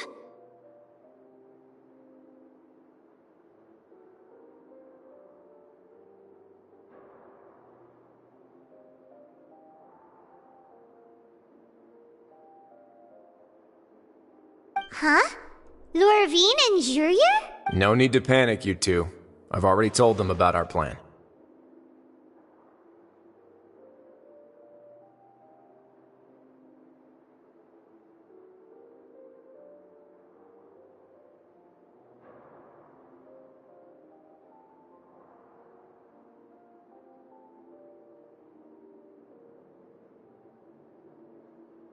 What? After you warned us not to tell a single soul about any of this? I'm skeptical as well. Are you sure they are trustworthy? The results speak for themselves, don't they? These two may already know more than you could ever imagine. All right then, if Your Grace insists. They seem harmless enough, so I'll trust them for now. Well, how about some reintroductions? This is Jurier, one of the highest-ranked researchers from the Fontaine Research Institute. He used to work under Edwin. He's the one who blew the whole institute sky high. Everyone knew he was a bit crooked in the head, but you're not local, so I guess it's possible for you not to have heard of it. Edwin's main areas of research were archaeum and gravimeters. As his assistant, Jurier is quite familiar with them as well. I hired him to be my technical... You want to blow up the fortress of... What a lovely idea. I'm already imagining it in my head. Gotta admit, I'm tempted as well. Guys, focus! Focus! That taskmaster over there is Miss Lorvine, and is also one of my technical consultants. While Jurier used to be Edwin's assistant, she used to be Jurier's assistant. Ooh, are they together? See, everyone keeps asking this question. Are you too sure you're not a couple and just using your work as a convenient cover? Your Grace, I am not in a relationship with this man. If I dated her, I'd officially be madder than Edwin. Jeez, forget I said anything then. Follow me. Whoa, there's another door that goes right up. Your constant amazement makes it seem like the fortress can do anything. But Paimon really thinks everything's super cool. Well, let's spice it up a bit. And here you go.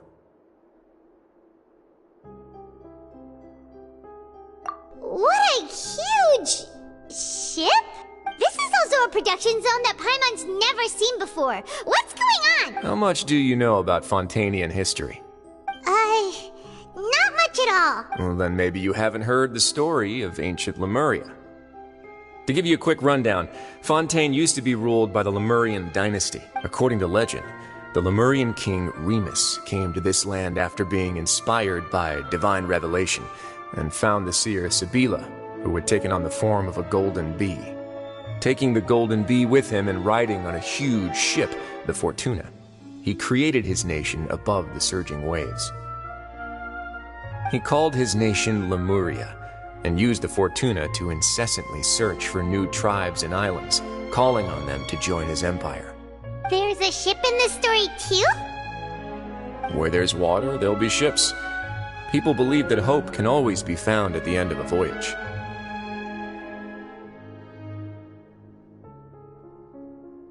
Do you believe that too?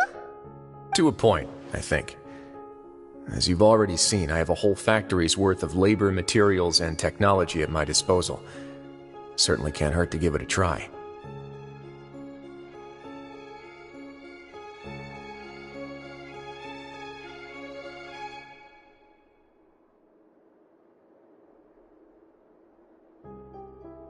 So the moment I began to speculate that the Primordial Sea might lie underneath the gate, I also began this project. Were you inspired by the legendary Fortuna? Maybe. Fontanians need something to hold on to cope with the impending disaster. Were the workers to find out the truth behind this ship, riots would destroy the fortress faster than any catastrophe. As the fortress's administrator, I'd never make such a reckless call. Alright, that's enough talking for now. I'll need another 3 cups of tea to soothe my throat. Do you have any other questions? Seems like you're good. Come on, I'll take you back.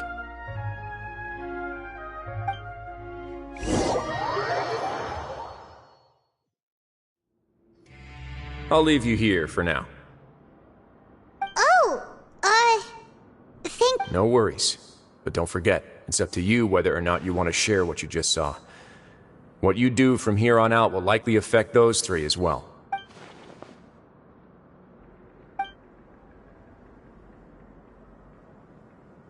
Yeah, we'll put a lot of thought into it for sure. Great. I look forward to what happens.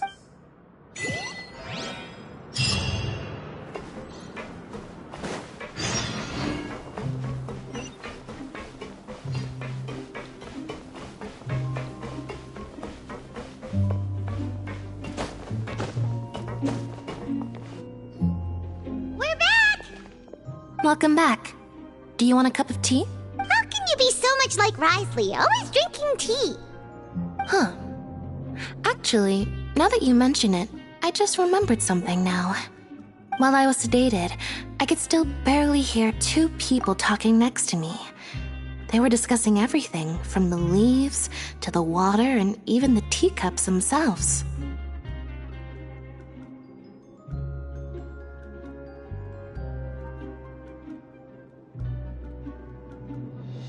Must have been Wriothesley and Sigewinne. Yeah, I heard 1 male voice and 1 female, so it should have been the 2 of them. They really were just talking about brewing tea. I really can't make sense of this place. So, Traveler, Paimon, were you able to learn anything from... Yeah, he explained everything. Very well.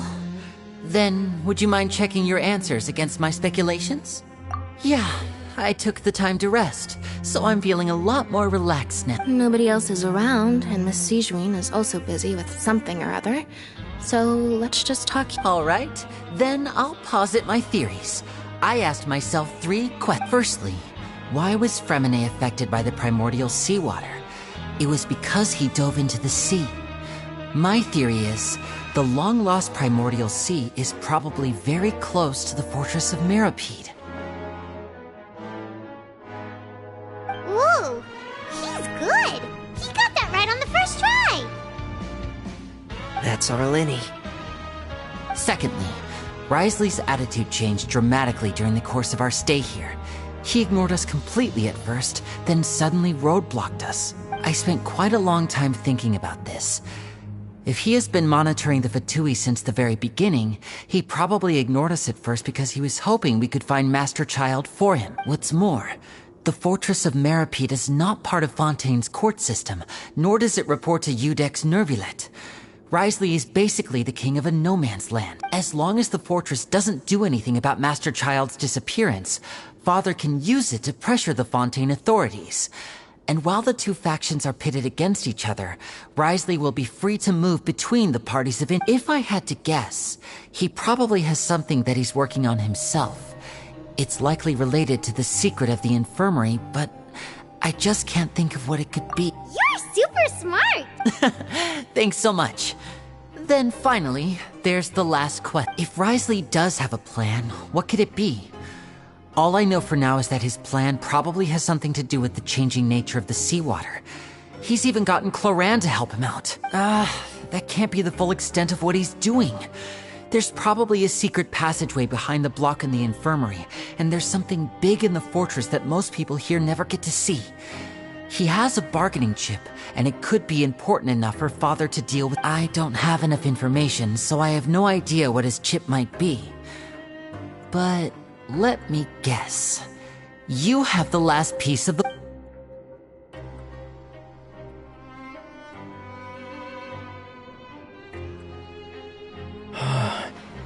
I can't believe it. The sea will engulf everyone. Just like the prophecy said. Could Wriothesley have wanted to meet Father to figure out a way to deal with this crisis? If you remember, I once mentioned that Father sees the House of the Hearth as her base of operations, and she truly wants to resolve the crisis. But how could Wriothesley have known that? Or perhaps he didn't know, and just wanted to bring Father over to his side? Which could be why he said he just wanted to negotiate. Yeah, that makes sense to me. I understand your concerns as well, Traveler. I'll figure out a way to pass this on to our father. No matter what, the two of you have already aided us far too much. We probably wouldn't be standing here right now if not for you. If you ever need anything else going forward, please come to the House of the Hearth at any time. Though you may not share the sentiment, after all that we've gone through together, the three of us basically see you as family now. You have my gratitude. Thank you for protecting Lyney when it really mattered. And thank you for sharing the secrets of the fortress with us. We didn't think you were going to do it. Why are you being so formal all of a sudden?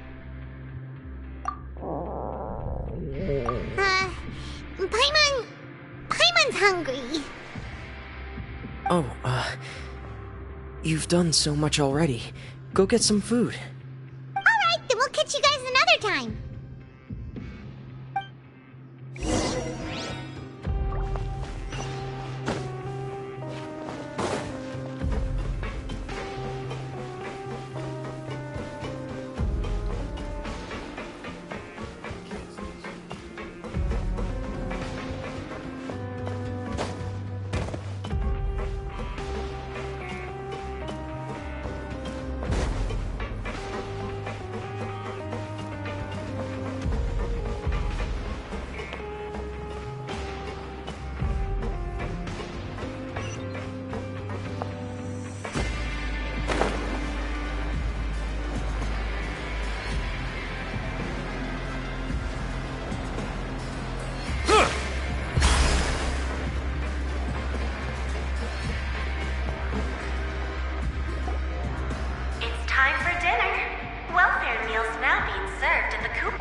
As well.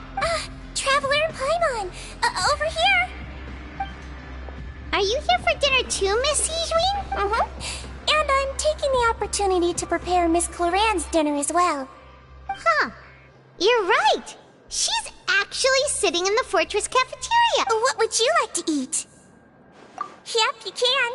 I've already talked to our chef, Mr. Wolsey. It's all on me today, so you can get whatever you'd like. Me too! Don't forget Paimon! No problem. Just leave it to me.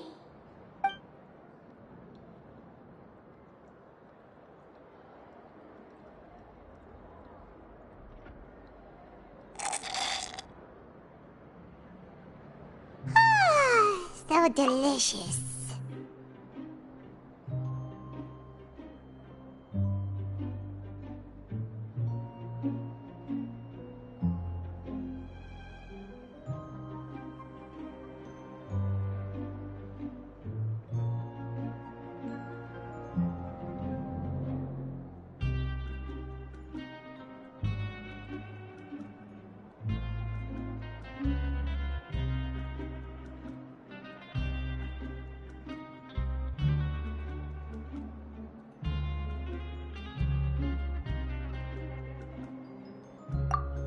Paimon's so happy. Paimon wants to feast like this every day.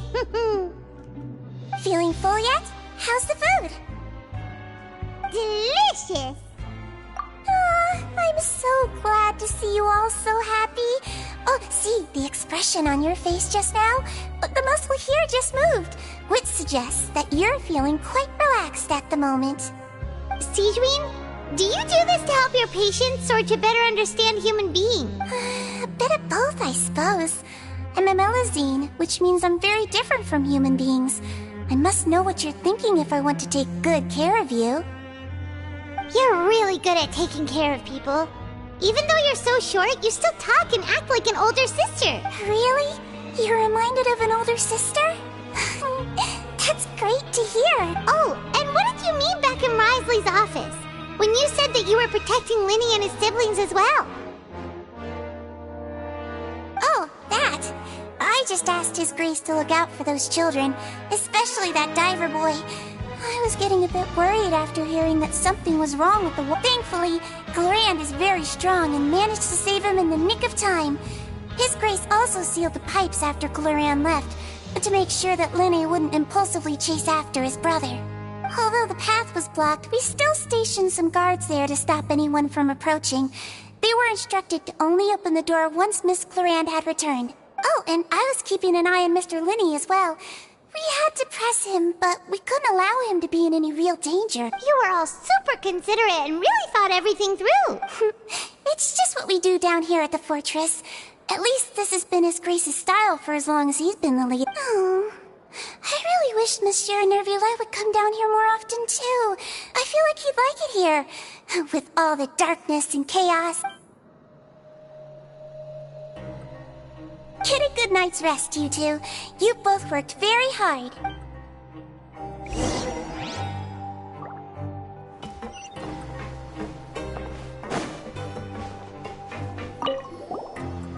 Glorand! Ah, it's you two.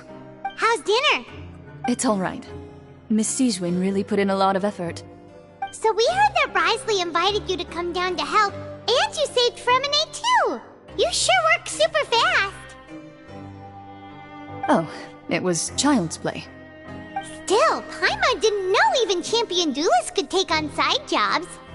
Oh, and why aren't you eating with Sigewinne and the Duke? Won't you get bored eating by yourself? Miss Sigewinne was with you, and the Duke has business of his own.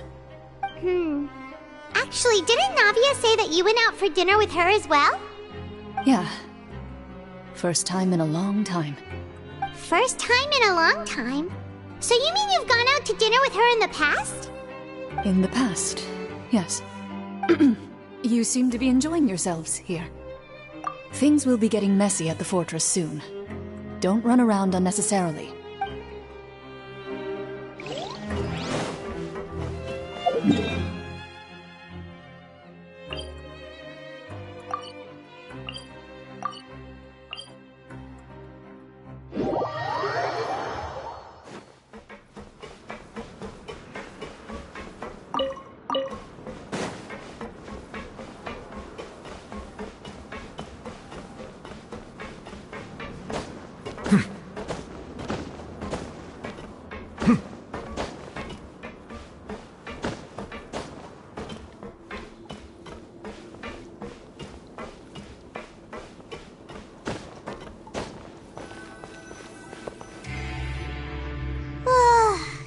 Has happened.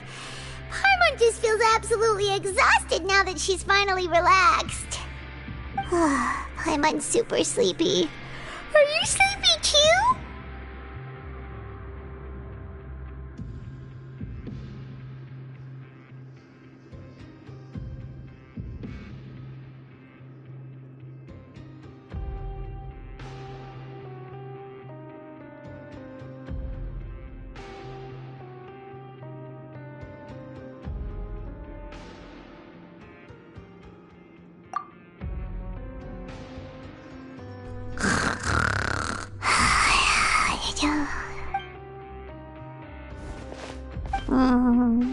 Delicious. Paimon wants second. seconds for a fruit?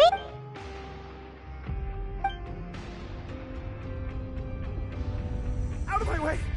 Get out of my way! What happened? Why is everyone running? No idea, but something must have happened. Stop asking! Who's yelling? Paimon's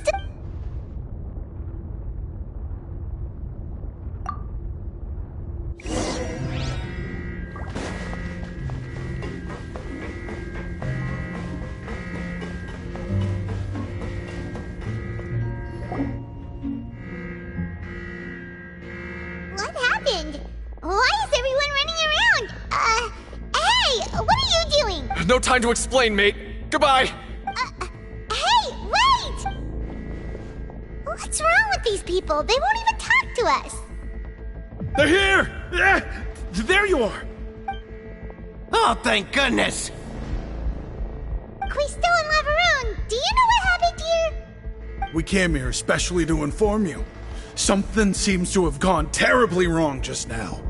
His Grace is telling everyone to evacuate and get out. Laveroon was saying you two are new here and you don't have many friends, so you might slip through the cracks.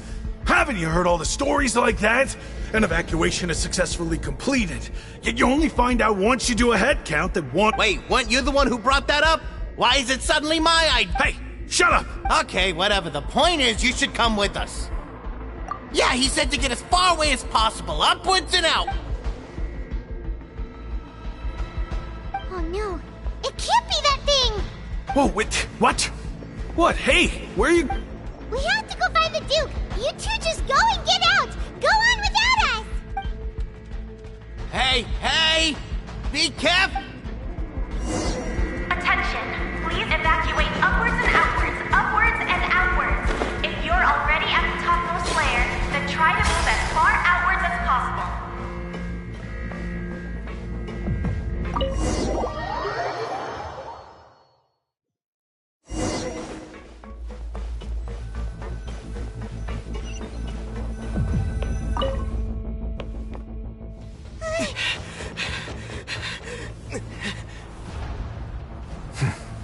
They're here. Just like I said. What happened? Huh.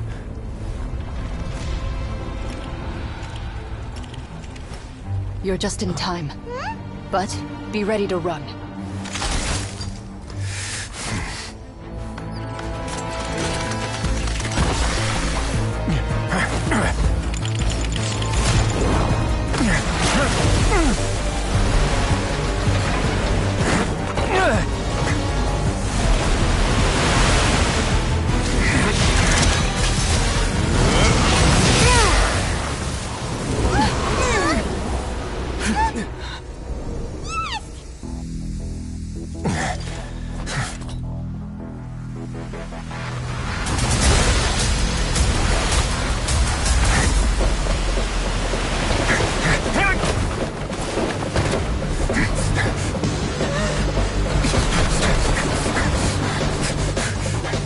Three, 2, 1.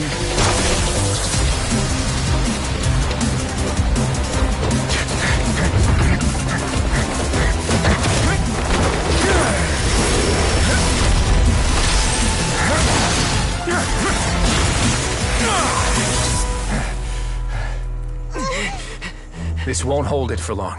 Find Neuvillette. Tell him the defenses are about to collapse. Then what will happen to you? Until he arrives, we're the last line of defense.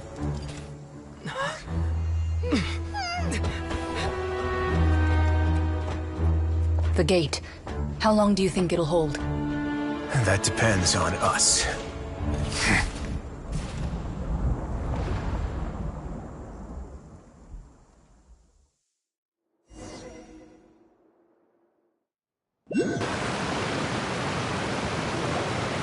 Neuvillette? Why are you here? Traveler, I need you to head to the Opera House immediately. Farina will soon be meeting with the knave there. You must protect Farina and make sure she doesn't— Will do. You have my—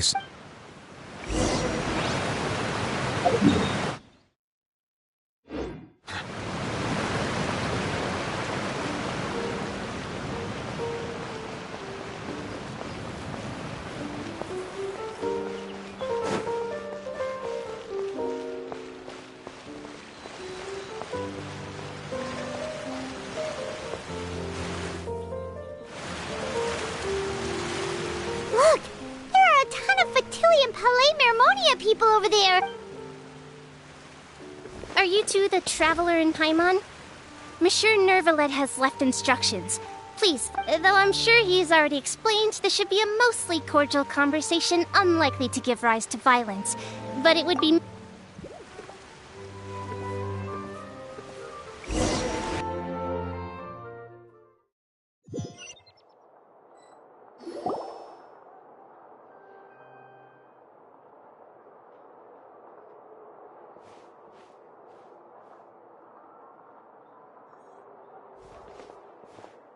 Oh, so you two are the honored guests Miss Furina mentioned. Of course, of course! How could they not attend a meeting such as this? I must always have 2 or more guests at my dessert table. Otherwise, the occasion would be too lonely and unbecoming of my station. It is my pleasure to make your acquaintance, traveler. I have heard much of your accomplishments. I am the Knave, one of the 11 Fatui.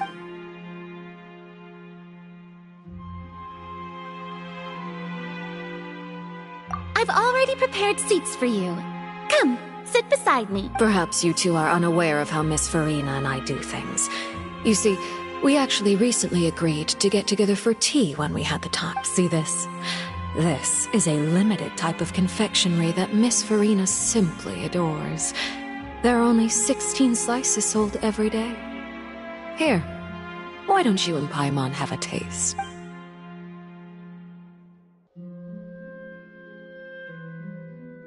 Traveler, what do you think of this cake? That's good to hear. So what Child said was on the mark after all. You do share a taste in desserts with Furina and I. I wonder how he's doing nowadays. You must have heard, right? He's suddenly gone missing. I'm really worried about his safety, you know. Here's to hoping that he's an excellent swimmer. Since we're talking about him, I feel like I should add something. His martial prowess really looked certainly pretty impressive. Oh, so you're also familiar with his aptitude for fighting, Miss Furina. Oh, right. I almost forgot.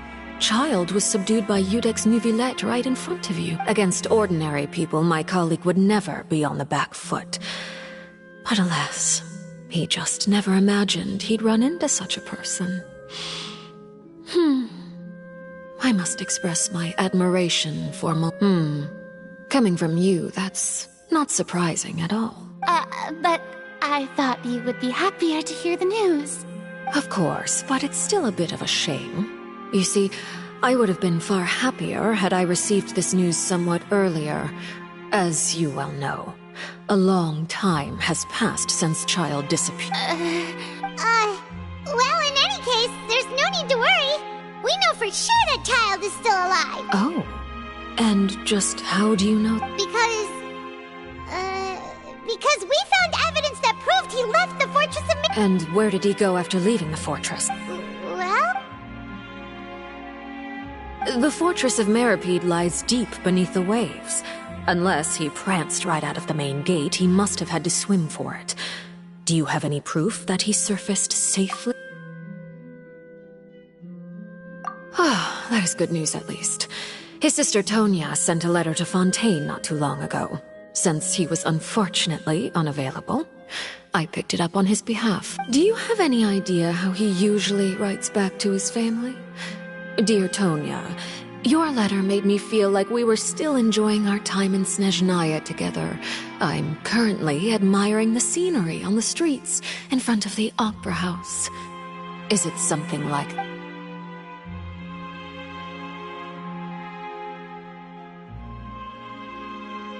All letters tend to follow the same few formats anyway, right?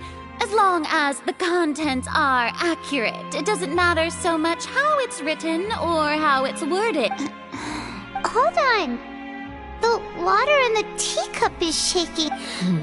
I suppose this is also a sign of things to come, Miss Furina. I don't quite understand what you're trying to say. Have we entered into the next stage of the prophecy?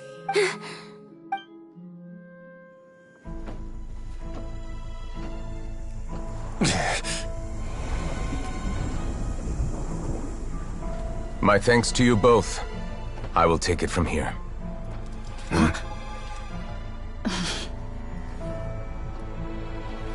Sure you don't need a hand? Quite sure. Wow. So, what's your secret, huh? Let me guess. Nah, who knows? Maybe it's just your sense of responsibility. Sounds about right.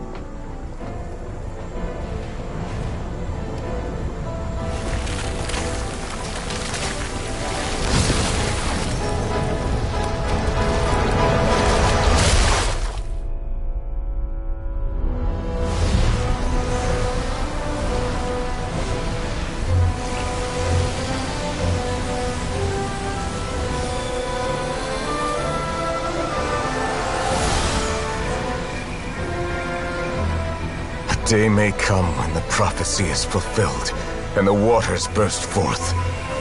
But it is not this day!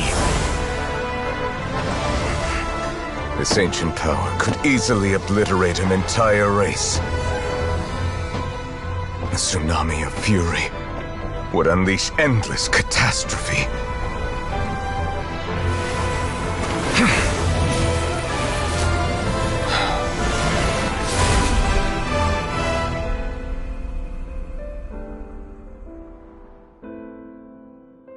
This sentence is too severe. Forgive me for overruling it.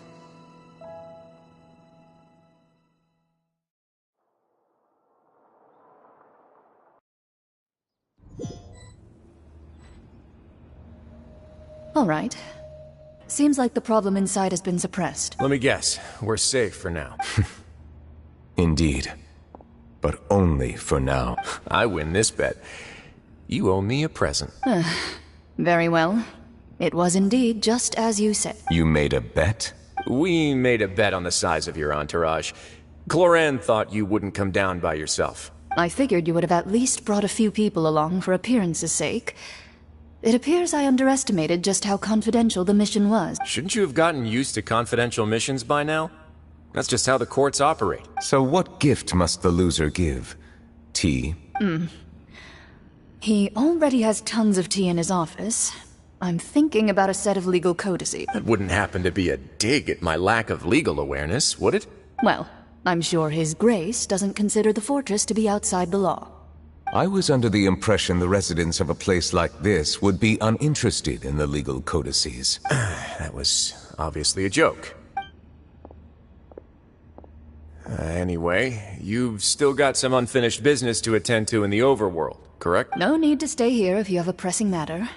We all know you can't leave Palais Mermonia for long. Thank you. I hope everything went smoothly with the Fatui Harbinger.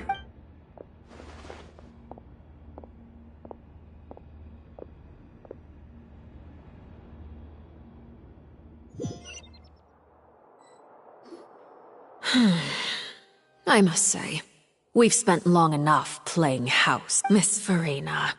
As the Hydro Archon, I am sure you understand the exact meaning of the phenomenon we just witnessed. Or should I say, that's what I originally thought. But looking at your expression, was I wrong? And you haven't a clue? What are you trying to say? At this point, I don't think there's any more need to speak as diplomatic representatives. Allow me to speak to you now as just a Fontainian. You know the prophecy by heart, and also that every part of it is being proven true. Yet, here you are, relaxing, drinking tea, and eating desserts as if it's all nothing more than a few stray bugs in your garden. Do you really think that's acceptable? The prophecy's hanging above our necks like a guillotine. Every faction is looking for a way to either avert the disaster or save their own. Even the orphans of the House of the Hearth have devoted everything to saving their homeland. But you? It beggars belief just how nonchalant and carefree you have been. From the very beginning, you, the god Focalors, you have utterly failed to take action. You're wrong. I've never ignored the prophecy, nor have I just been passing the time in self-indulgence. Retract your accusation and stop doubting the wisdom of the gods with such absurd conjecture! I am not alone in my doubts, you know. All the children of Fontaine may be harboring the exact same thoughts, right? Oh, great Hydro Archon. How are you going to save them? Save us? How are the people you've sworn to protect supposed to survive in a land that will soon disappear beneath the weight? I have my ways, and I've been working on them for all this time. Even if you look down upon me, you have no right to judge me. Fontaine will be saved. Even if I still cannot see the true future right now, as long as I continue on as I am, I will be able to hold my head up high!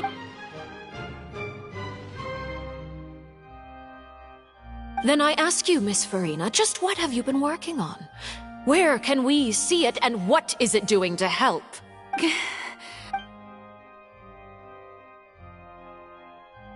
My machinations are just like the prophecy itself.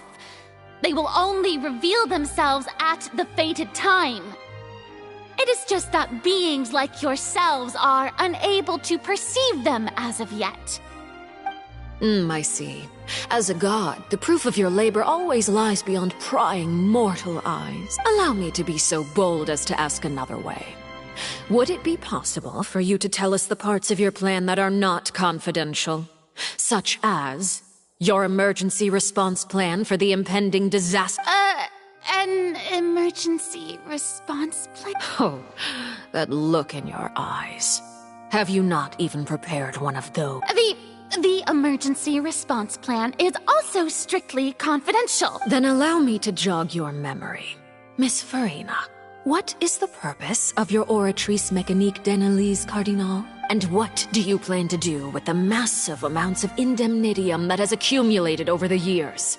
The Oratrice? It's just like it appears to be. So you also have no idea.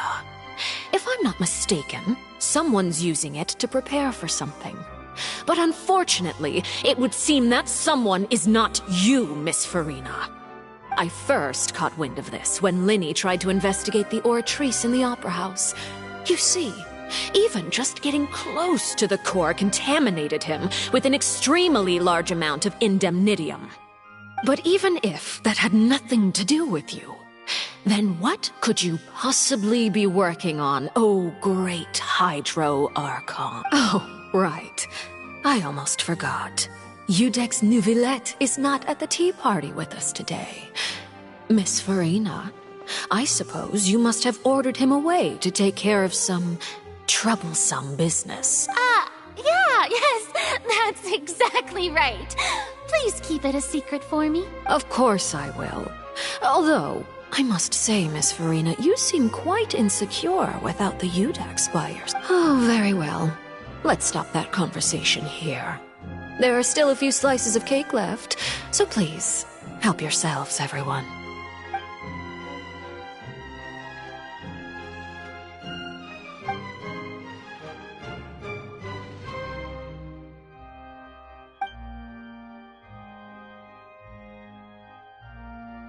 Traveler, I heard that you were recently commissioned to handle a few matters on behalf of the Iudex. Why don't you take an extra slice of cake? Those who work hard deserve gratitude and praise. You too, Paimon. Thank you. Paimon will take you up on that offer.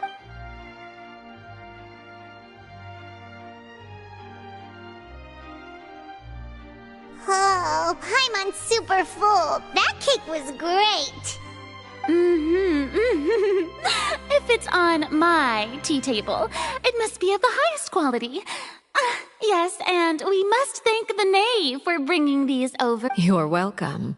I'm sure the cake also felt greatly honored to be featured at Miss Farina's table. And I was merely catering to Miss Farina's tastes, seeking a chance to chat over tea. It is getting late. Why don't we call it a day? There are still a few matters that I need to take care of, so I must take my leave now. Very well. We'll end it here. Mind seeing me off, Traveler? We could use the opportunity to discuss Child before I must be on my way. Paimon's coming too!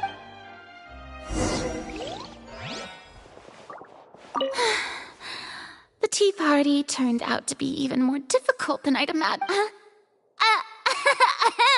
Why are you looking at me like that? Is something the matter? If there's nothing urgent, then I shall be retiring.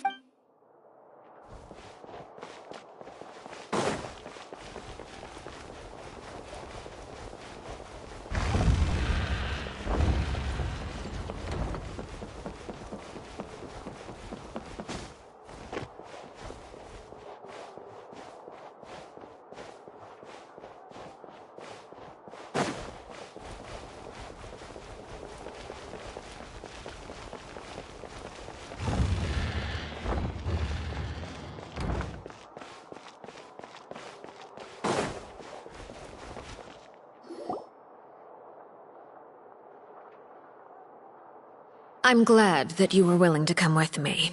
Of course, Child was just an excuse. I have no interest in your dealings with him. That's what Paimon thought! You lent your aid to the children of the House of the Hearth. As their father, I would like to express my gratitude. That was all. Formal topics should be discussed in formal settings, and informal topics in informal setting. I know you just returned from the fortress of Meripede. Relax. I have no intention of trying to get anything out of you. Lyney, Lynette, and Freminet are still there, and I trust their judgment and ability. They've all been working very hard and have always done all they can to fight back against anyone who tried to stop them. Especially Lyney. You mean Wriothesley. He's a tricky one to deal with. It's unfortunate that Lyney's so eager to prove himself that he can't learn to rely on others, including me. By the way, and you can just consider this a bit of idle gossip, but what's your impression of Farina? You are outside of our disputes, and the freest person in all of Fontaine, able to move around most easily. Allow me to share my perspective with you. And that's everything that happened during the trial. Master Child was declared guilty and immediately transported to the Fortress of Meripede. Didn't he say he was coming here on vacation? Does he not feel an ounce of shame for all the trouble he has caused? Forget it. He did give us an opportunity. I will be meeting someone shortly. Do you require help with any preparation? No need. I will take care of it myself. I need to meet with Farina, the Hydro Archon. She is at the heart of Fontaine. But what's fascinating about her is that she often seems more like a celebrity than a working... Oh? Come over here, you little critter, you! You dare to run from me? Stop right this instant! My goal is just to discover the location of the Gnosis. But I didn't expect the chance to approach Farina to be handed to me on a silver platter. This is so easy, it's actually making me a bit suspicious. Anything left unguarded is usually just bait. But no one will blame someone for taking the bait. After all, from the moment it was attached to the hook, the bait is meant to be... It's just as I guessed in the second before I struck. The Hydrognosis is not currently held by the In fact, this Archon doesn't seem like a god at all. And I sense that she's under some kind of curse. Who are you? And what are you trying to do? Please don't kill me! I'm begging you! The fear in her pupils is genuine, so perhaps she's not bait after all. Either way, targeting her has lost all... I left the scene with ease. Nobody came looking for me, and nobody could serve as a witness to my near assassination of Focalor. I suspect even Farina dares not mention this incident to anyone. Not long after, my informants confirmed what I had guessed. After returning to her quarters, Farina quietly cried alone. She was so scared that she could not sleep that night, nor could she even bring herself to eat her. There's no doubt that there's something wrong with her. I began to entertain the possibility that she is not the true Hydro Archon. Perhaps Iudex Neuvillette is actually the genuine. I have to find the Gnosis. If the Neuvillette hypothesis is correct, he is probably in possession of it. Alternatively, it might have been hidden in a place that's hard for ordinary people to access. Yes, Father. My dear children, please speak. News from the Fortress of Meripede. Master Child has gone missing. On top of that, the contacts and guards we bribed at the fortress have all gone quiet as well. Probably the handiwork of that Wriothesley. I'm afraid so. This is a good opportunity. The value of a harbinger is much higher than most would imagine. We now have an excuse to exert diplomatic pressure on the Fontaine authority. Set up a meeting for me. I would like to meet the Hydro Archon and Iudex Neuvillette. Oh, and I have an additional mission for you three. Yes, Father. Tartaglia's disappearance was not a part of my plan, but I can use it to make a breakthrough. With this as my excuse, I can ask for an official audience and continue my investigation of Farina and Iudex Neuvillette. The initiative belongs to the House of the Hearth. My wish to investigate the Fortress of Meripede will be a front. Lenny and his group will be responsible for the actual intelligence.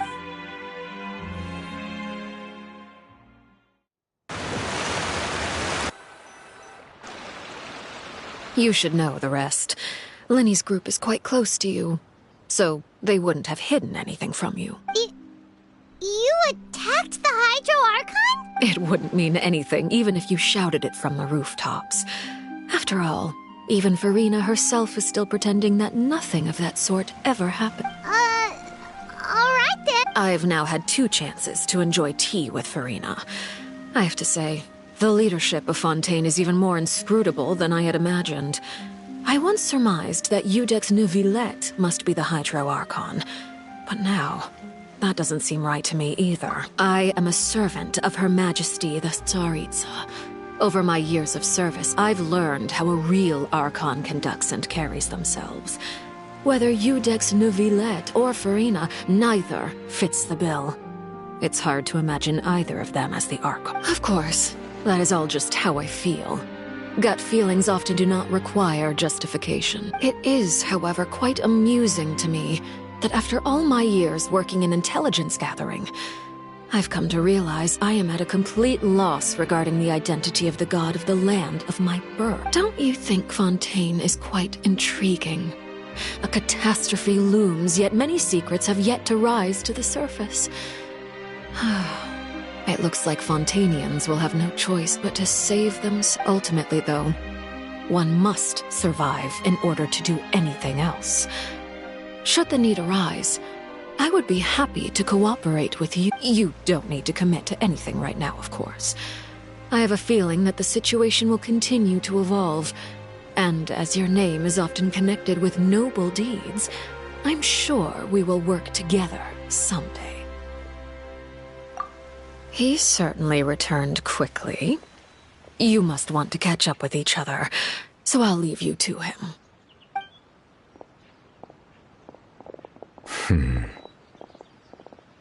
Neuvillette, is it over? For now, yes. But this issue will prove quite thorny in the long term. I'm concerned that sooner or later the prophesized events will occur. Thank you for protecting Farina. To put it simply, I used my power to force back the Primordial Sea and reseal the sluice gate.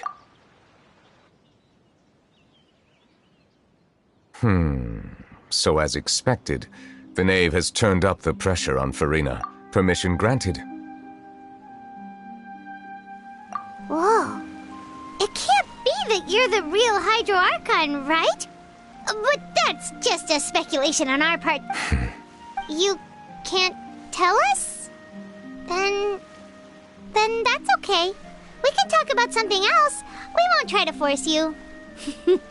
You guys in Fontaine are super... If by the phrase, you guys, you are referring to Farina and I, then although I'm not sure just what you are trying to imply, I must clarify that I do not share her positions on a multitude of I believe so. The fortress has a long and complex history. It has seen much grief and suffering. And now, another catastrophe will soon be upon us. I mourn this turn of... Huh? Why is it raining all of it?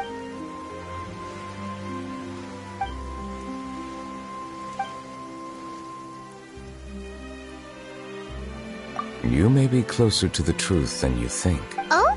And what are you thinking? The dragon of... what? Huh? Please do not be so surprised.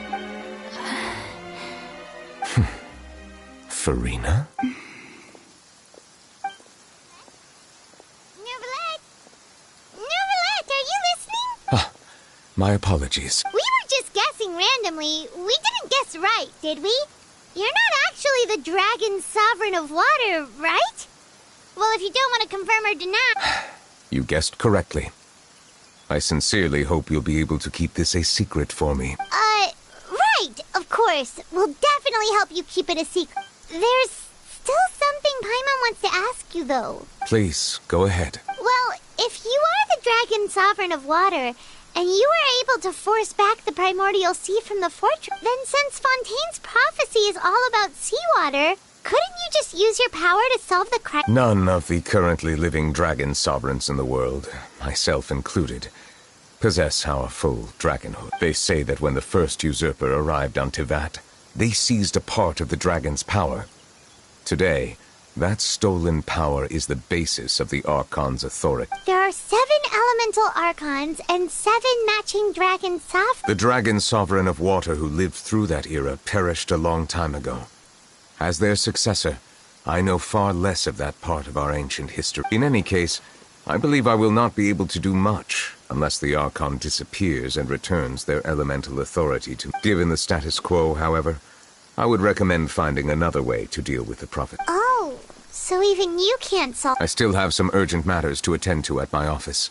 If you have any more questions regarding ancient history, you are welcome to discuss them with me at a later time. Please go right ahead. There's a place that Paimon wants to go too. Traveler, why don't we pay another visit to the Fortress of Meropide? Paimon is a little worried. We'll see you another time. Take care.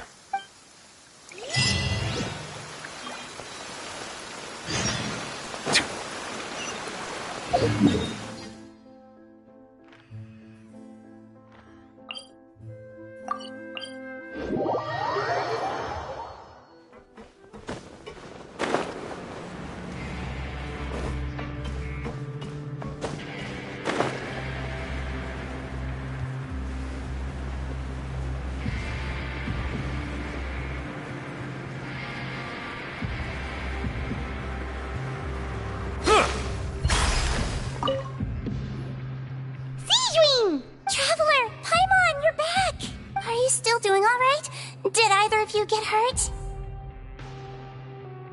We're fine, but what about you guys? It was such a huge mess. How bad was it? A few people sustained superficial injuries, but that's about the extent of the damage. Monsieur Neuvillette paid us a visit. It was all thanks to him that we managed to suppress the crisis for the time being. Of course, we must also thank you for the help you provided. How did Neuvillette know that he was needed here? Well, Monsieur Neuvillette has strong resonance with the hydro element. When the water level rises, he can feel the waves produced. I ran into the bombshell bros while bandaging the injuries of the wounded. They were mumbling the whole time about how you just ran down without a word. I'm so relieved to see that you're both alright. If you're not too pressed for time, please stay with us a few more days. Just let me know if you get a craving for any particular dish, so I can have Mr. Walsey get your meals prepared. Oh, and please feel free to visit the infirmary for a break at any time. I'd like to take the opportunity to spend some more time observing your facial muscles as well. Your happy smiles are quite contagious, you know. They're so memorable, and I've missed them immensely while you were gone.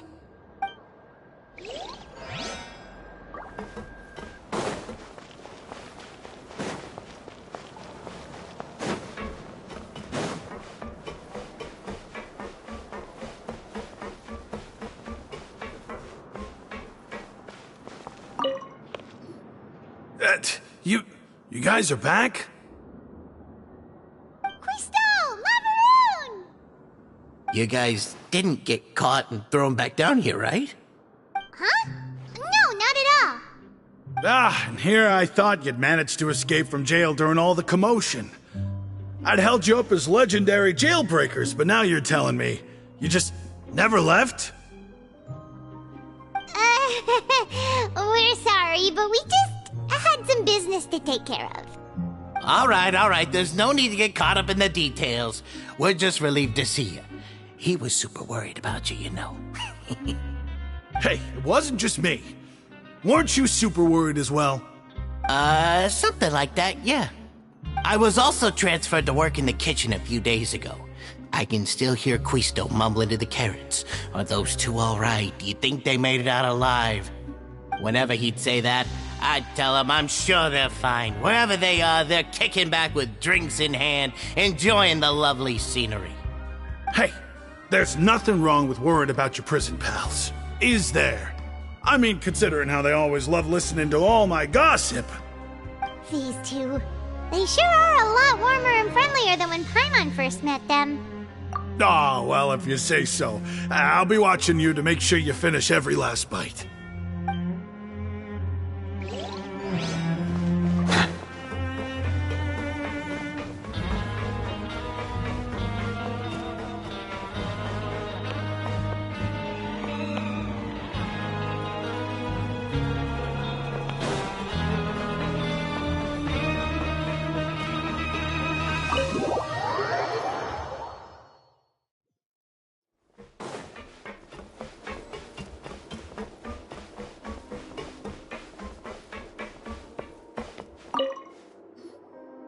Courier?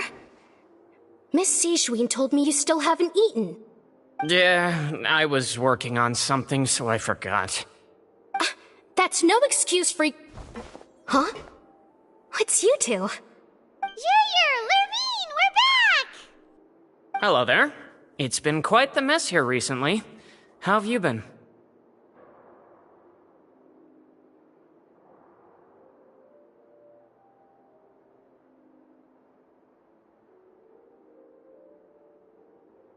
And you! Are you still taking the secret passageway from the infirmary to work on the ship? Yep. That is still top secret, though. So don't say a word to anyone. It can be a bit annoying when there are lots of people in the infirmary, but I still prefer taking that route over the one from the Duke's office. I mean, the infirmary does make it easier for you to slack off. Oh yeah? Then why are you also here so much? You two really are just using your jobs as a cover for your relationship, aren't you? Not at all!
Now guess, what suit will this next card be?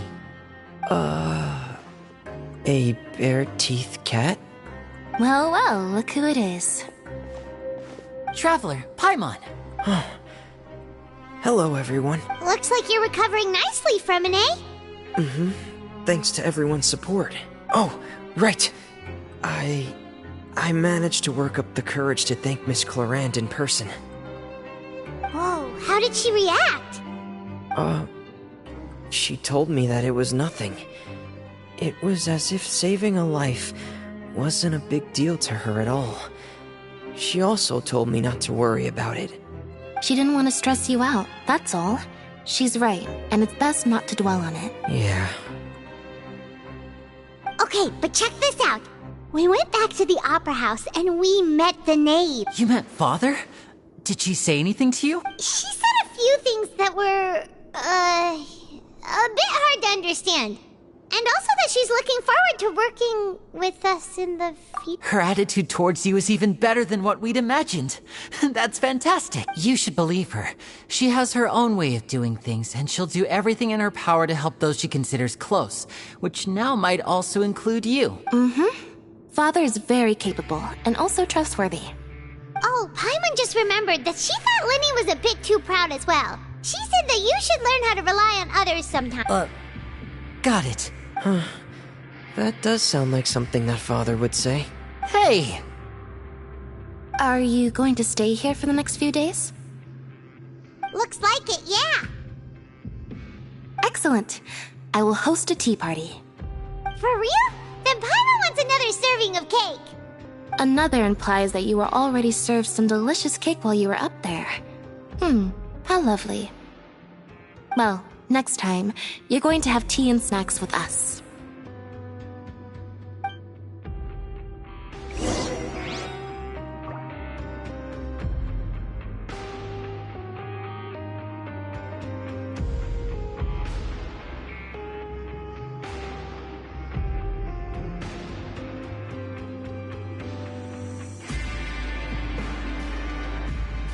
We should start preparing that tea party. Oh, that's a great idea. I'm all for it. I'll help you set it up.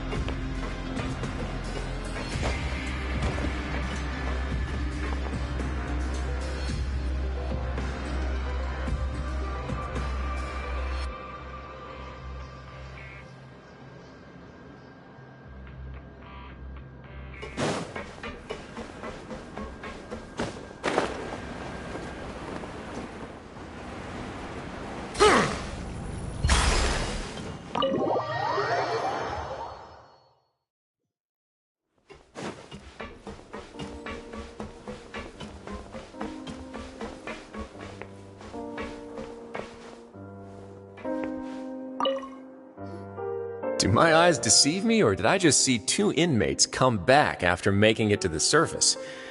Some strange winds blowing of late. We wanted to see how the fortress is doing. Is everything still alright? We're fine, for the most part. Neuvillette came down and took care of the worst of it.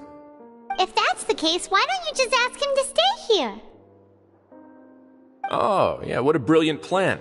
Let's go convince the Iudex himself to exchange the Courts of Fontaine for a puddle of water in the middle of nowhere.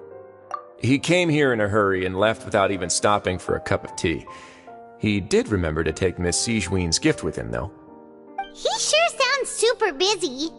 Miss Clorinde has left as well. She also took her gift from Miss Sigewinne. Were the gifts milkshakes? Neuvillette got the milkshake. Clorinde received lipstick instead. Those aren't even remotely alike.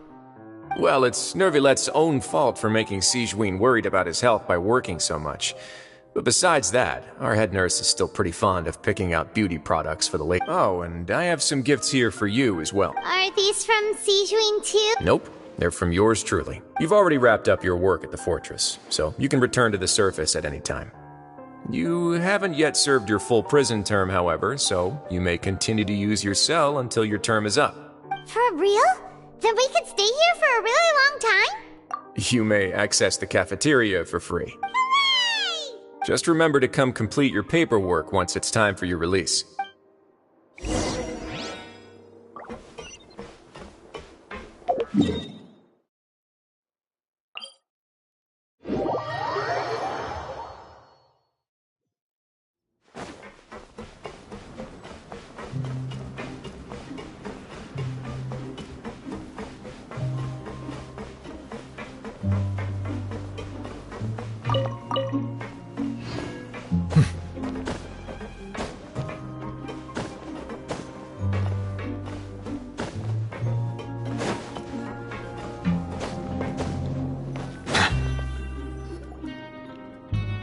We're back in our cell again. We're no longer prisoners though, so it really doesn't feel the same. Sure feels that way. But the truth is, we never did anything bad to begin with, so I'm not sure why we put so much pressure on ourselves. Huh? How did you know? Hey, that's not true! Alright. Okay, Paimon just wanted to say that we really are an amazing duo after all. It's like, we've now gone to so many places together and become friends with so many people.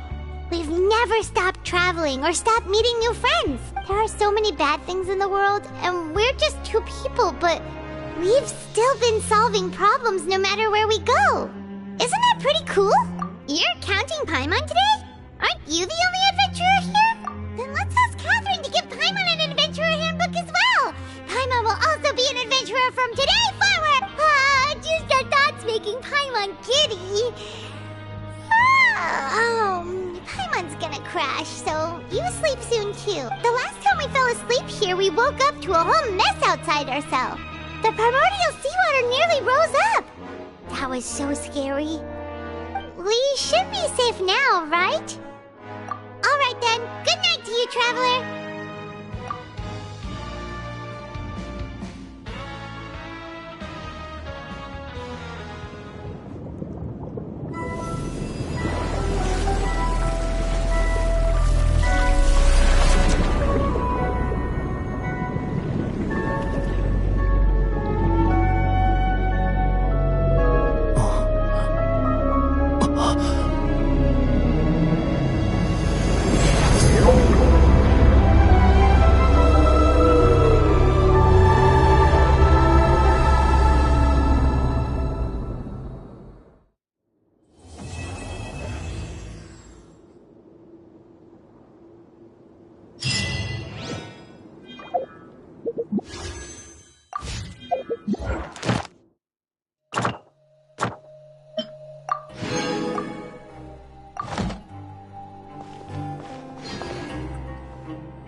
Melusines are beautiful creatures.